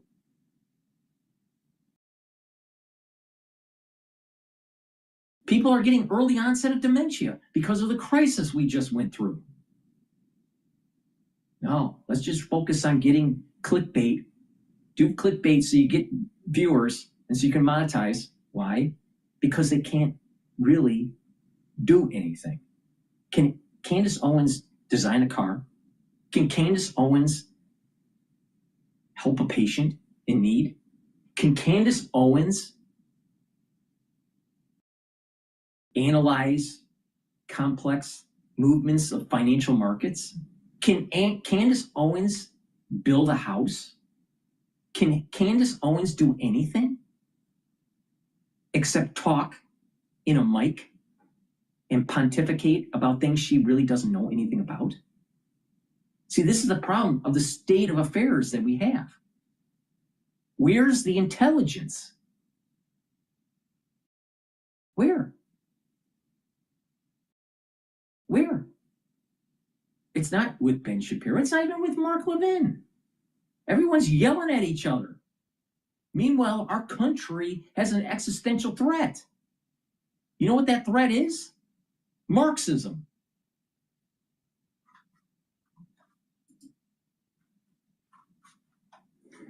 Meanwhile, Owens also sat down with CNN recently for a lengthy interview there.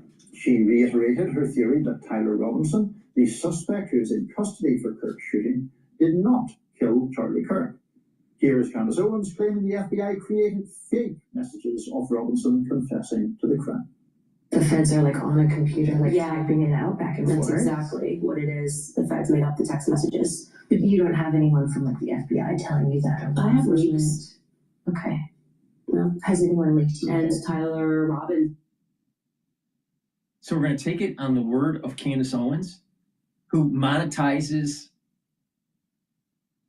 off of sensationalism? Really?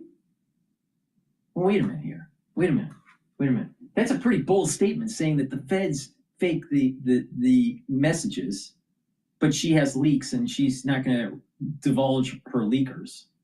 Well, wait a minute. Isn't there any proof? Where's the proof that was faked? Well, maybe they, through AI analyzing of pictures, they can figure it out that it was faked. I don't know. I have no idea. All right. But where's the evidence? You can't just say something. When I was talking about the weaponization of the SARS platform, I showed the evidence. I didn't just say it. I had proof. What the fuck is it? This is the problem in the state of affairs that we have with independent media or independent journalism. I mean, a person that I watch regularly, actually, and I align with his political beliefs is Michael Knowles. All right? Yale graduate, undergrad, in history and in literature. He wrote the new introduction of I think it's the 70th anniversary of God and Man at Yale.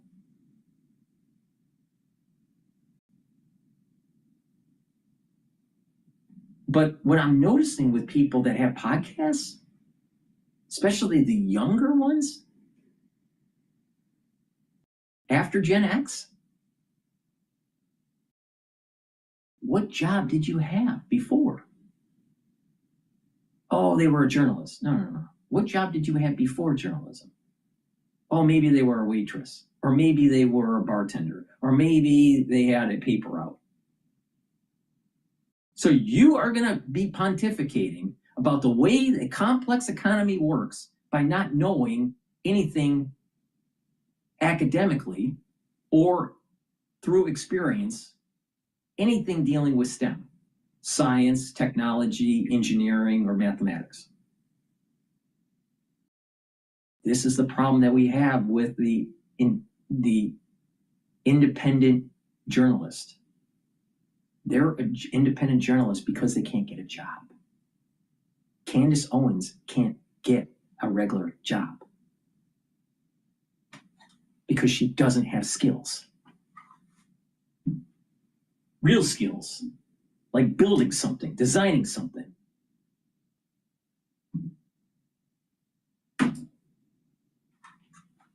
Has anyone said to you, even off the record, like, yeah, we faked these? I have very strong sources everywhere on both sides.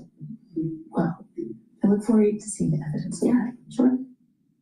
She's lying. She's lying.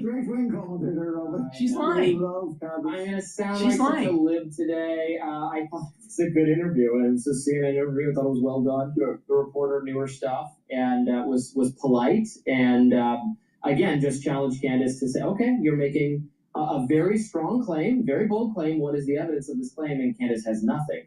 Honestly, those two accusations are very similar. I do not believe Candace put forth fake text messages with Charlie Kirk. I believe those are genuine. That would be an extraordinary thing for her to do, to fake text messages. I don't think she's doing that. Nor do I think the FBI faked the text messages that demonstrate the rationale for the shooter, who we have abundant forensics evidence was the killer. And again, Candace disbelieves that because she's a lunatic. But her messages with Charlie are sincere, I'm sure. It's not just that she's a lunatic. It's not just that she's a lunatic. It's that she has created a media business where it's about clickbait. It's about clicking about stuff that's not true or marginally true. People buy into it, and she gets ad revenue. I want to know what Candace Owen can do that's not, quote, journalism. What can she do? What's her skill sets?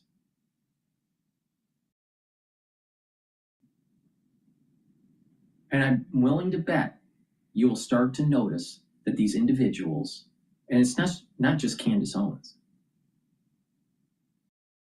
these individuals don't have skills. So they have a podcast and they try to monetize it. And it's so important to grow followers. It's so important to maintain their followers because that's where the ad revenue is. So they will create sensational news. They'll sensationalize stuff.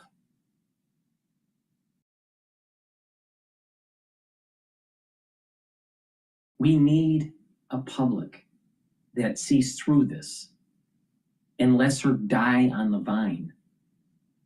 Stop watching her crap.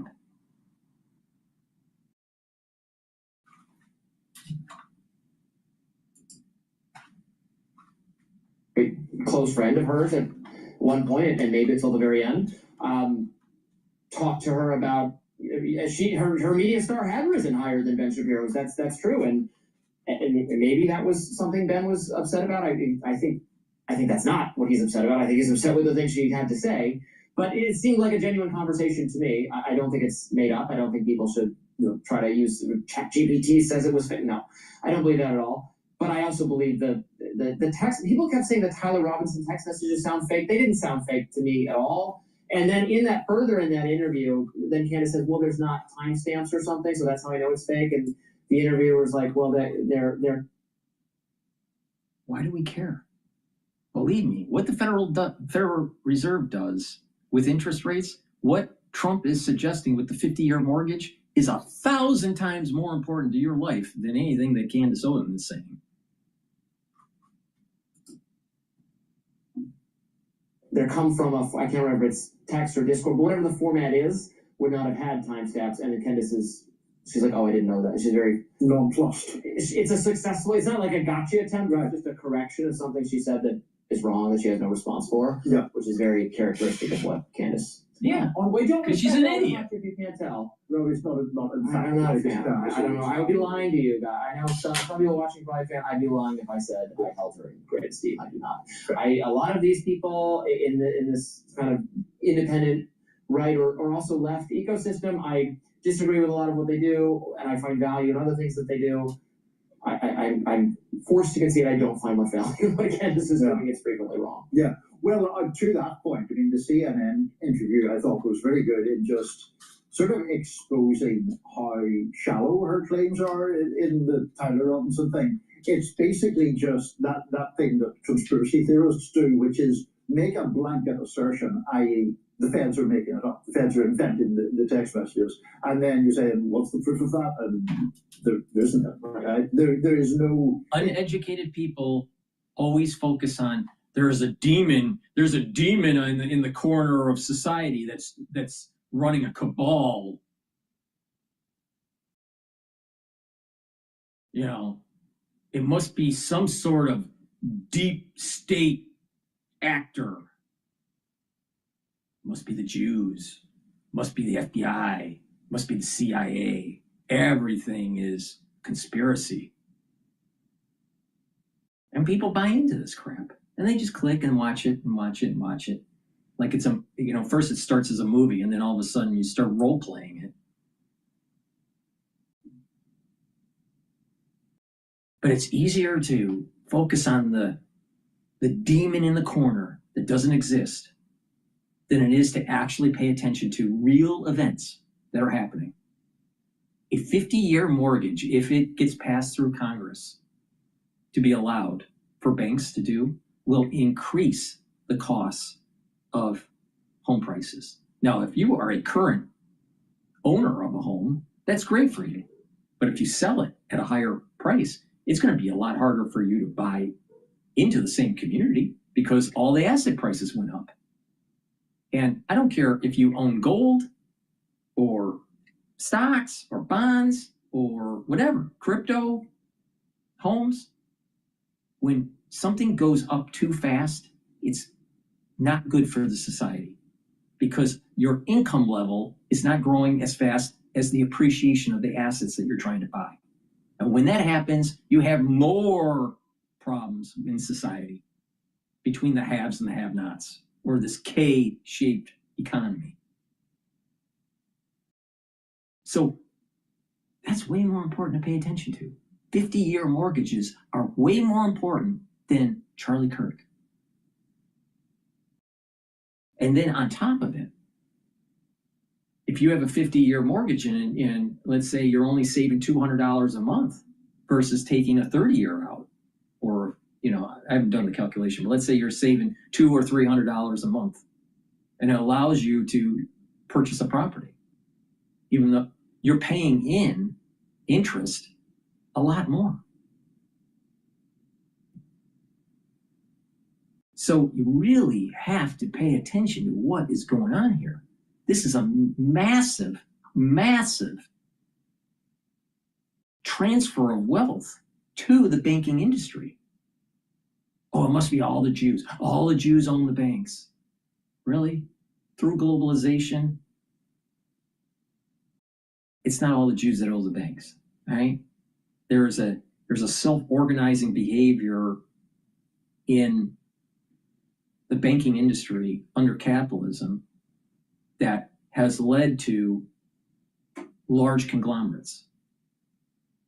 And these conglomerates are beholden to the shareholders, and the shareholders are constantly looking for ways to make to have that company make more money in a short period of time. But that doesn't necessarily mean that that's positive for the overall economy. They're very short-sighted. But there's going to be a massive wealth transfer. Instead of a 15-year or a 30-year mortgage, now you're going to have a 50-year mortgage?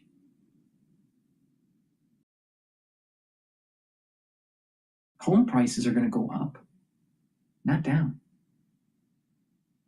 Because if a seller knows that you can get a 50-year mortgage, then they're going to go, well, I'm going to raise it up another $100,000. I'm going to raise it up another $50,000, depending on what market you're in. Bad idea. Now, which one's more important? What Dr. Paul Cottrell is saying about the 50-year mortgage and how it may affect your livelihood? Or Candace Owens about Charlie Kirk? Which one's more important?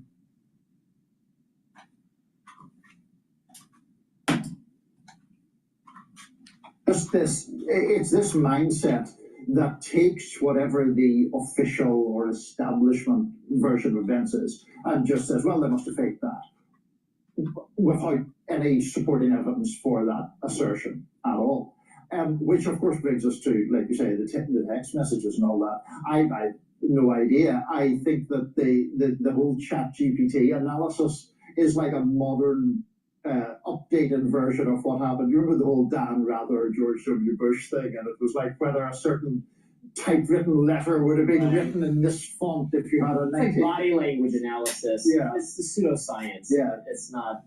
It's not. And it would be foolish. I mean, even for someone who's as much of a sort of professional controversialist or provocateur as Candace Owens is, it would be very bizarre to fake text messages with someone who was revered by the conservative movement while alive and has become even more so following this killing. Yeah, I don't think she's faking messages. I think she's making claims that are deeply disrespectful to Charlie's memory. I mean, I think it's a little gross anyway to take someone who is dead and can no longer speak for himself and to be sharing.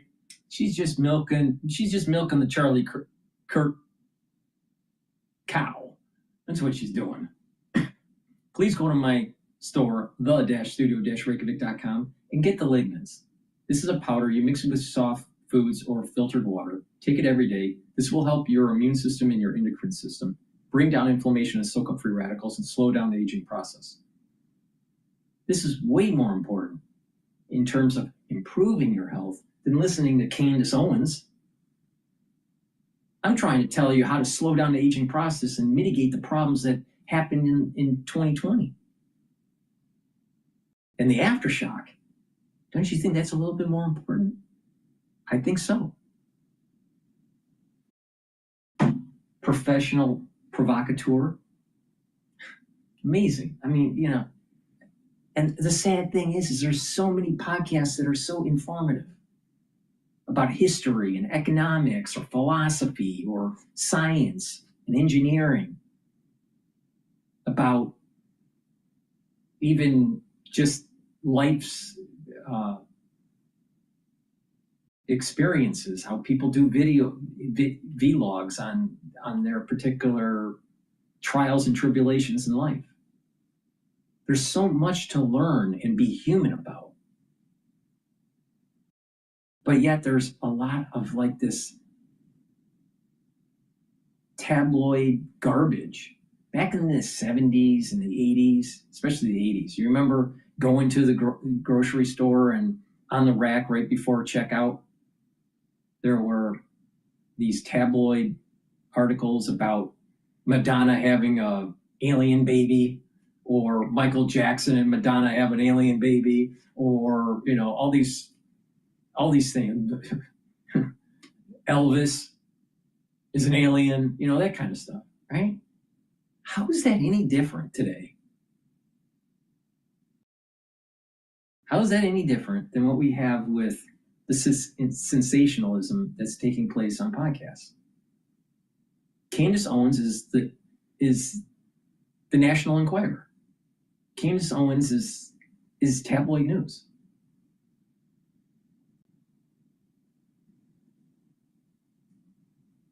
But we love it. We love it. We love to listen to the tabloid news, but we don't want to pay attention to the 50-year mortgage that's literally going to be a major wealth transfer to the banking industry. And oh, by the way, you remember Lehman and all of the derivatives that were created through financial engineering? Don't you think that they're going to be creating that too? And oh, by the way, if you have a 50-year mortgage, don't you think that they have to offset that by buying a 50-year bond that isn't in issuance yet? So the government is actually potentially creating a 50-year bond market, because how do you really determine what the interest rate should be for 50 years if you only have a 30-year bond? Well, you would have to synthetically create that. Well, you would prefer to get real information from the market, so the government might have to issue a 50-year bond. So the government issues more debt? You ever thought about that? Ooh. So the government can issue more debt with a 50-year bond and still issue 30-year debt and issue, you know, the belly of the curve. And then there's a wealth transfer from middle America to the banks. Those banks buy the 50-year bond issuance. Amazing how that works. I just told you the full cycle of the wealth transfer. Please go to my store, the-studio-reykjavik.com. Get that ashwagandha root. This will bring down your cortisol levels, because I'm sure that when the 50-year mortgage is passed in Congress, that your cortisol levels are going to go up when you start to realize that there was a massive wealth transfer. And ashwagandha root will help to control your blood glucose levels. Now, by controlling your cortisol levels and your blood glucose levels, you're helping your immune system, and you're reducing inflammation at the vascular level. So you're also improving your cardiovascular health. Please go to my store, get the ashwagandha root, slow down the aging process, boost up that immune system, especially during the winter season. Maybe selectively sharing messages with this person and trying to say, oh, this proves my point. I mean, I think that frankly is foolish behavior, and you should not do that. Yeah, he can't speak for himself, and so you should let it be. And to gain a sort of footholder advantage in this ongoing feud she has with Shapiro. Right. That's the general. And again, she's making it is to advance a claim that is false. That he was to put out the idea. If she doesn't say it, I don't know if she's said it in exactly these words, but to create confusion and create a suggestion that some force killed Charlie Kirk that was Israel or Israel adjacent, or was and it's being covered from you and concealed from you, when we have a suspect in custody who is overwhelmingly likely committed the crime and whose rationalization, I'm sorry it's that neat for you, you don't want it to be neat, but it is, who has a articulated rationale that makes sense. I'm sorry, like, because sometimes the government does mislead us, and then people say, oh, you just trust everything the FBI says. No, I don't. And I've done radar after radar on this show about, for instance, the case of the Gretchen Whitmer, kidnapping plot, bad conduct in my view on the FBI's part. You should not trust the authorities. The authorities do stuff wrong all the time. But just because we can't always trust the authorities doesn't mean that every crazy claim can always be borne out. Sometimes crazy claims can be borne out. COVID is a testament to things that were said by people at a greater level of fringe about where COVID originated and how well some of the therapeutics would work and how well some of the mitigation efforts were, even though experts said those claims not standing up to scrutiny. That's a win for more fringe people. They win sometimes. They're right. Absolutely. It doesn't mean you shouldn't have automatic trust in fringe perspectives, nor automatic trust in mainstream perspectives. Right. Well, that's hard for people to accept. Yeah, and one of the big problems I have with the fringy or conspiracy-minded people is that not only are they enormously skeptical of the official version of events, they're enormously credulous when it comes to the fringe explanation of events. So presumably, perhaps some of our own audience will have watched Candace there talking about the lack of evidence that the FBI faked it, but will still believe her anyway. And it's like, our government does nefarious things, but it doesn't mean that our government always does nefarious things. And because, especially during the crisis of 2020, individuals that didn't stop the weapons program, individuals that didn't sound the alarm and tried to stop the weapons program, they are part of the problem. Because people like myself showed proof that there were nefarious things that were going on. But the thing is that credulous individuals out there keep on focusing on stuff that's just not that important. Even if there was something nefarious from the government, it's just not that important. You focus on things that are important. 80-20 rule. You don't focus on the 20%, you focus on the 80%. And once you focus on the 80%, then you focus on the next 80%. And eventually you chip away at the problem. Believe me, Charlie Kirk is not a 80% part of the problem that we have in society.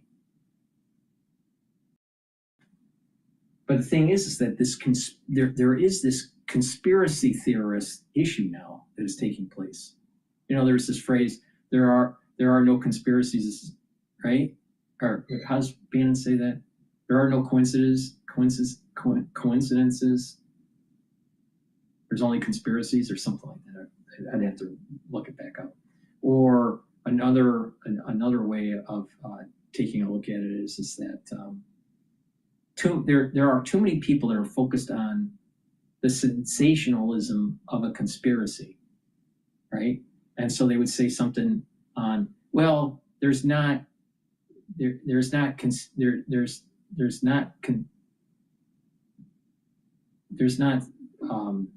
conspiracy theories. There's conspiracy facts, or there are different ways to say this. But the point that I'm making, poorly, I guess, the way I'm saying it, but the point I'm making is that there are too many people focused on the sensationalism of events that could be conspiratorial, all right? And shining a light on nefarious acts. But not all of these nefarious acts are important to focus on. It's 80-20 rule. 80-20 rule. All right? If you have a patient that's coming in to the ER that has a toenail infection and they're having a heart attack, do you focus on the toenail infection? Charlie Kirk is a toenail infection.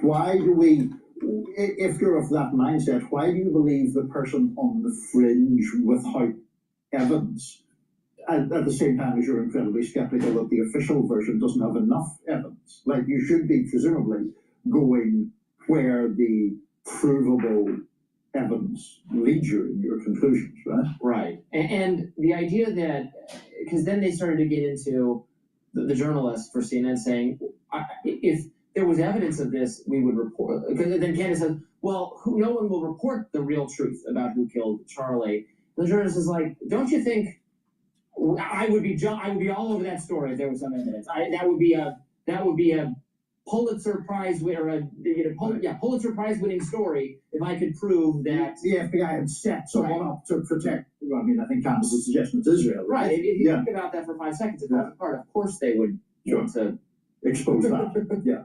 Anyway. Anyhow, President Trump is threatening a massive billion-dollar lawsuit against the BBC. Coming up, why the broadcaster is being accused of deceptively editing a speech. Amazing. But I'll tell you, the internet can be used for such good to help the society forward. With a society that has ethics and virtue, God, country, and family as the pillars, and wants to move forward the society in an explorational way, to explore the frontiers of not just our space and time, but also of what it is to be human. You know, we're seeing AI. We're seeing the development of humanoid robots. We're getting closer to what the Greek philosophers were asking. What's the essence of being human? What is being human? What is it to be an enlightened individual? We have all this technology and all this knowledge at our fingertips. And we are unfortunately focused on stuff like what Candace Owen is promoting. Why is this important? Why? I don't understand it. Everyone wants to be in the gutter. You know why? Because it actually takes intelligence and it takes effort and diligence to pick the better path. It's easy for water to flow downhill. It's hard to figure out ways to get the water uphill. And so people pick the easy path. The easy path is to be titillated with sensationalism. But unfortunately, you have other podcasters out there that are actually trying to do the right thing. Inform the public about what's important and how to improve their lives, their health, what it means to be human. Now, some days I do a good job at doing that, and other days I don't. But when you watch Candace Owens, do you really get to the core of the question, the great question, what it means to be human? No. No. The answer is absolutely not. Candace Owens is no different than Nick Fuentes. No different. Even though they're battling each other in all this, they're no different. They're the gutter. They're the water flowing downhill. They're not the ones that are going to move the ball forward in society. They don't get to the essence of what it means to be human.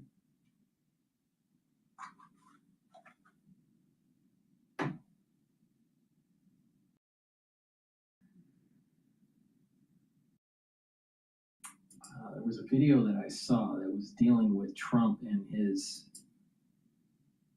I saw something about Trump care. Trump care. There was a video that was talking about Trump care.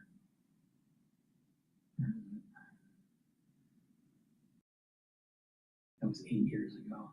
8 years ago. There was something about Trump care, and that was published today, I think. See if I can find it.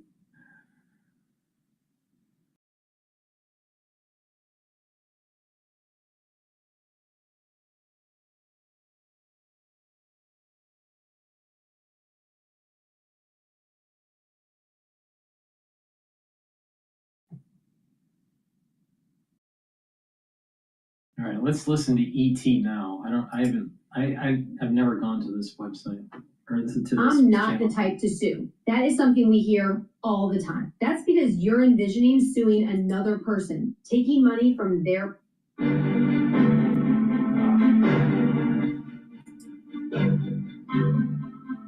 I hate videos that are just text. What's going on?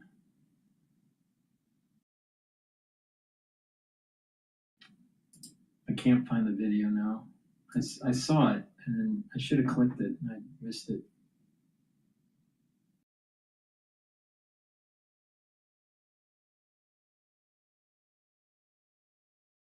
Let's listen to Talk TV about the BBC. The BBC's in dire trouble. We say a very good morning to Talk's international editor, Isabel Oakeshott. How are you? Good morning. Well, I'm still getting used to seeing you at this time of the morning. Well, there's an answer to that, but I'm not doing it on national radio. The BBC, many people are saying to me this morning, you're gloating, Kyle. No, I'm not gloating. I grew up believing in the BBC, watching the BBC, adhering to the BBC. I think what it's become is a national embarrassment. And as I just said, I think they should be playing on the same field as the rest of us. And I believe it is time for major decisions. I know the chairman, Samir Shah, today appearing in front of the Common Select Committee on Culture, Media and Sport and apologising. But yesterday was the end of the road. But I'd love your response to the sources that told us in the last half an hour that the government lent on Tim Davie to resign to keep Trump happy, Isabel.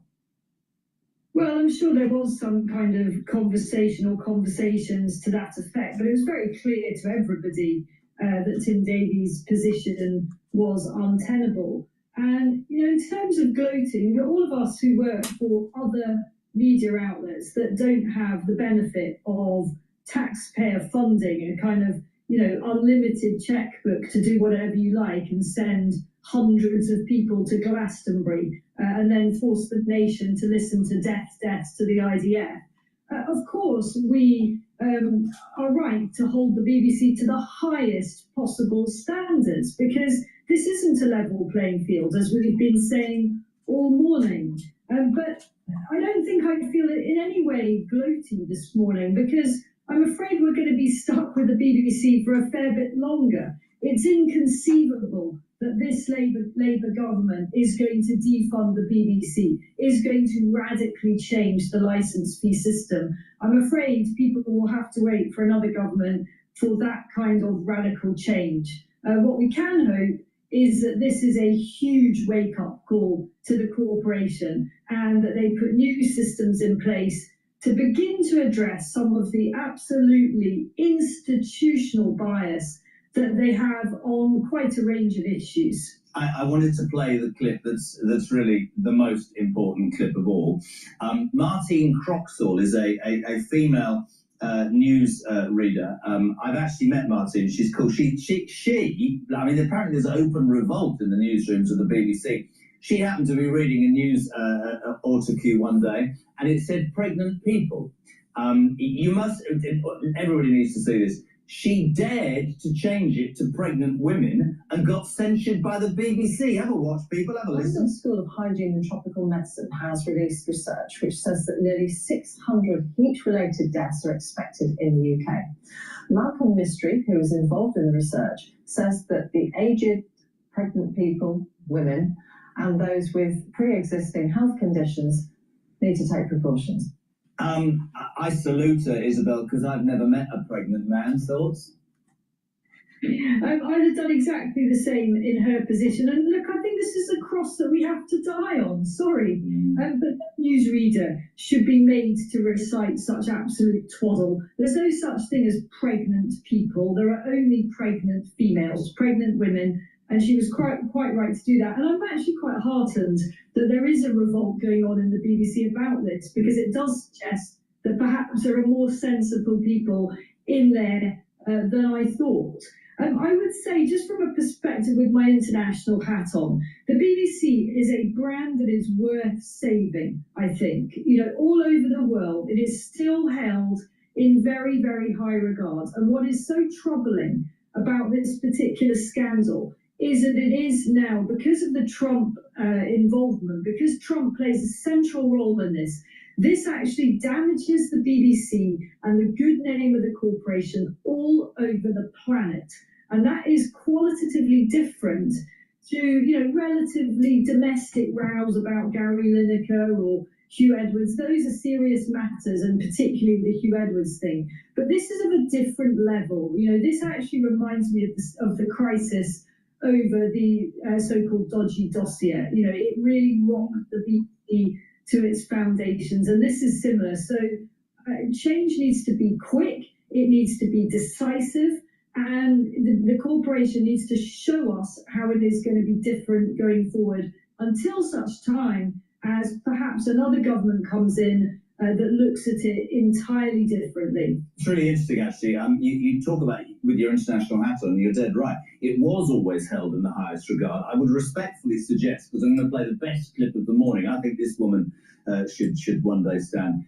Caroline Levitt, the press secretary for Donald Trump. I mean, unlike politicians or commentators in this country who just mess around, and not, you know, they never get to the point. This is Caroline Levitt with her opinion of the BBC back in June. This is brilliant, Isabel. Have a listen, have a watch. The administration is aware of those reports, and we are currently looking into the veracity of them, because unfortunately, unlike some in the media, we don't take the word of Hamas with total truth. We like to look into it when they speak, unlike the BBC, who had multiple headlines. They wrote, Israeli tank kills 26, Israeli tank kills 21, Israeli gunfire kills 31, Red Cross says 21 people were killed in an aid incident, and then, oh wait, they had to correct and take down their entire story, saying we reviewed the footage and couldn't find any evidence of anything. Oh, okay. So we're going to look into reports before we confirm them from this podium or before we take action, and I suggest that journalists who actually care about truth do the same to reduce the amount of misinformation that's going around the globe on this front. How brilliant is she, Isabel Oakeshott? Well, she's absolutely brilliant, but she Tired of sifting through jobs that don't feel like the right fit? Introducing Indeed Career Scout. Find the job that's right for you. Well, she's absolutely brilliant, but she touches on something that's been sort of bothering me for a while. I think this bias that we only look at in terms of English language output is actually a lot more serious than perhaps you and I realise. I was contacted by an Israeli journalist quite recently who often contributes to BBC in Arabic, and he said that the bias on the Arabic channels is so much more than anyone realises in the UK. And why? Well, because most of us don't speak Arabic. But I think there's a whole other scandal there, potentially, about what the Arab world is hearing from the BBC and whether that is balanced reporting. And I fear that it very much is not. It's really interesting. Andy in Preston says this BBC episode is the perfect opportunity to have a wholesale audit of their channels and output. I'd start by closing BBC Verify, looking at BBC Arabic, BBC Asian Network, BBC Local and National Radio. He agrees with you that this is a fundamental moment to look at it and say, as we've been saying all morning, Isabel, you want your state broadcaster to be unbiased. You want it to be impartial and straight down the middle. That isn't happening. There seems to be did you see Nick Robinson on the Today programme over the weekend, just condescending, anybody who criticises this amazing organisation is a far-right thug. They label people who dare to criticise them as the same people that Gary Neville said? Middle-class white men put up flags. I think the British public have tired of the BBC almost being given a free pass, and I think it's time that they understood that they should be brought to order. Other stuff in the news, though, I can't wait to throw this at you. I don't want you to fall off your chair. Shocked. Breaking news story this morning that the Labour Party's idea, well, they've got a great idea to deal with tax-funded immigrant hotels, okay? They're going to, Isabel Oakeshott, take a breath. Asylum seekers are going to be given £100 a week to leave. Under plans by ministers, apparently they're going to be given 100 quid and told, why don't you go and live with a family member or a friend? To which I would respectfully say, if you've got a family member or a friend, why the hell didn't you go there in the first instance? And why are we not just spending that money on deporting these people or not letting them set foot into our country because they are here illegally? This is totally the wrong answer to this. Do you think that illegal immigration, not just in the UK and in other countries in Europe, but in the United States, is a problem? Do you think that problem is far more important than the toenail infection of Charlie Kirk? Do you think that illegal immigration in the United States is causing a disruption in the social fabric of society? The answer is yes.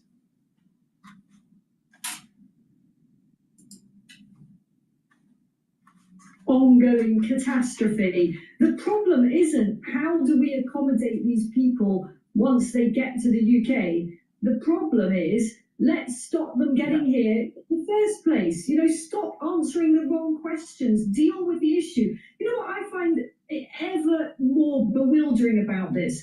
Keir Starmer could stop the boats tomorrow if he wanted. In fact, he could stop the boats. Talking about Starmer just stated, all right, Starmer backs BBC against Trump lawsuit. So Starmer, the nitwit running the UK, is aligned with the BBC and not with truth in journalism. And they wonder why the UK is going off of a debt cliff, because it's run by a bunch of idiotic fools.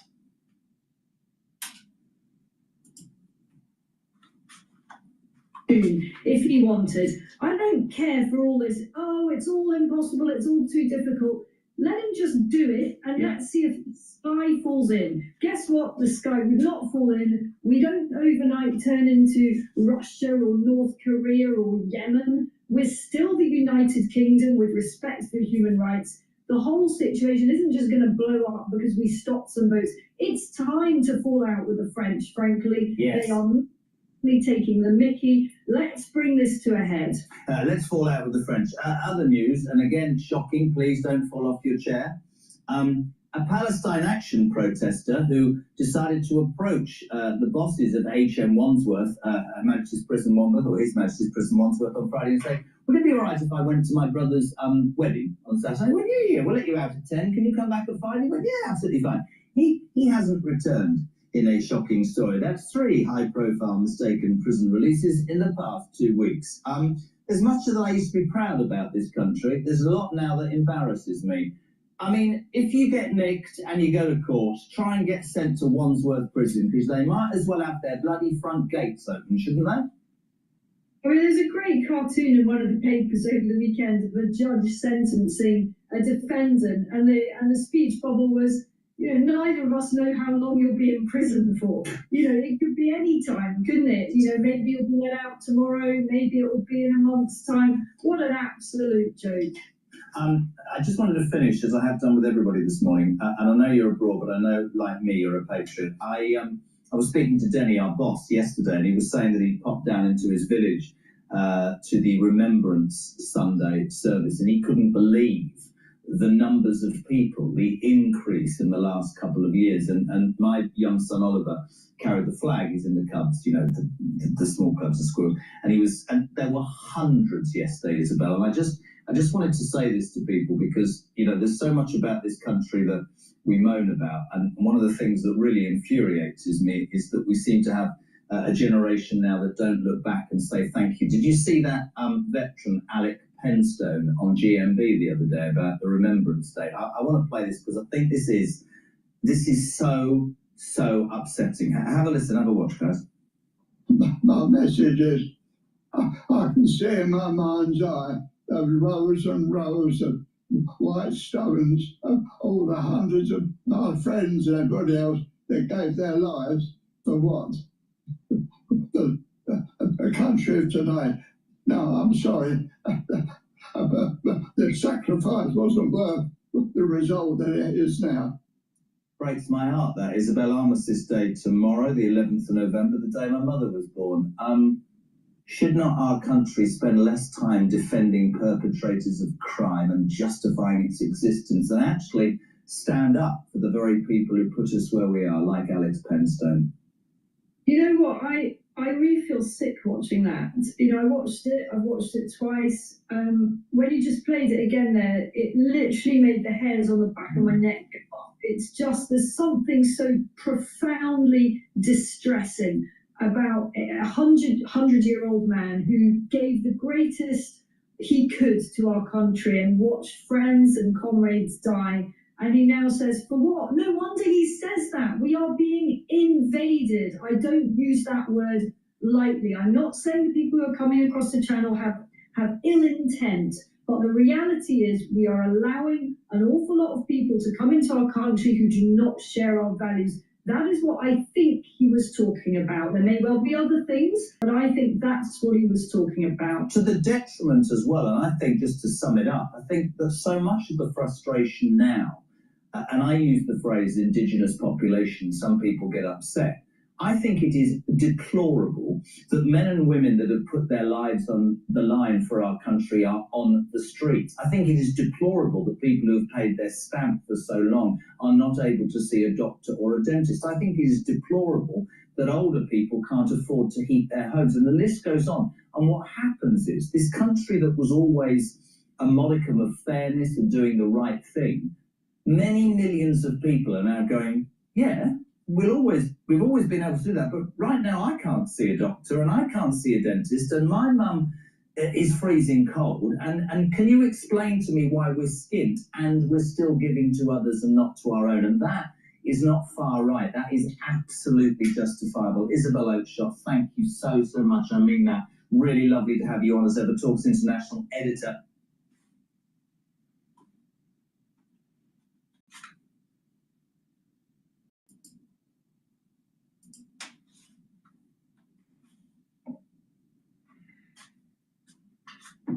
Please go to my store, the-studio-reykjavik.com, and get the C60. You can get it in avocado oil, extra virgin olive oil, or MCT coconut oil. C60 is 1,000 times more potent than a molecule of vitamin C. The reason being, C60 is 60 carbon atoms stuck together, bonded together, and the electrons shimmer around the molecule. Because of that shimmering, it allows for those electrons to soak up free radicals and neutralize them. Now, by doing that, you are bringing down free radicals, you're helping the health of the mitochondria, you're boosting up your ATP in the cell, and so your cell and your tissues will perform better, and therefore your organ systems will perform better. Your vascular system also produces free radicals. And if you're soaking up the free radicals that are in your bloodstream, you're reducing plaque formation, because plaque needs oxidized LDL.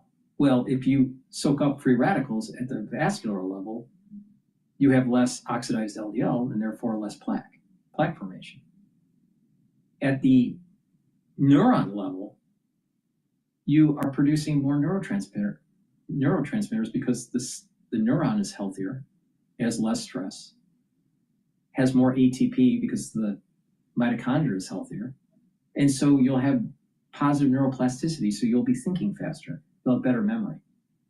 In addition, your immune system and your endocrine system will be better. By taking C60, you'll notice the effects that on your body and that you are improving in your health and you're moving towards homeostasis within about 2 months, 2.5 months. What you'll also notice within 1 year of taking this is you look younger. Now, the reason for that is that you have a better immune system. You're soaking up free radicals. Free radicals age you quicker, so you want to soak those out, neutralize them. So you're slowing down the aging process. And C60 also helps with the basal layer of your skin. That's where your adult stem cells are for your skin to rejuvenate new skin cells. So it's important to keep the health of that basal layer for that youthful appearance. Now, it takes about a year to do that.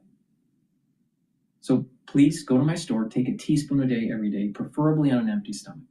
If you work out, take it before you work out, and you're soaking up the free radicals that you're generating during your workout, and you will recover quicker. Because part of the recovery time after a workout is making sure you bring down inflammation and that you're soaking up free radicals. This is one of the major pillars of my anti-aging protocol. And that protocol is the following. Multivitamin with a probiotic is the foundation. The first pillar is max 35 and cleanse. The second pillar is C60 to soak up the free radicals. The third pillar, the turmeric, ashwagandha, and lignans will boost up that immune system. And the fourth pillar, boomer boost, to rev up your metabolism and to have more energy. And when you're doing this, you'll notice that you are slowing down the aging process and you have more vitality. Please go to my store, the-studio-reykjavik.com, and get the C60. That's the end of my broadcast. Remember what happened on the 11th of November of 1918. Thank you for listening, and have a nice day.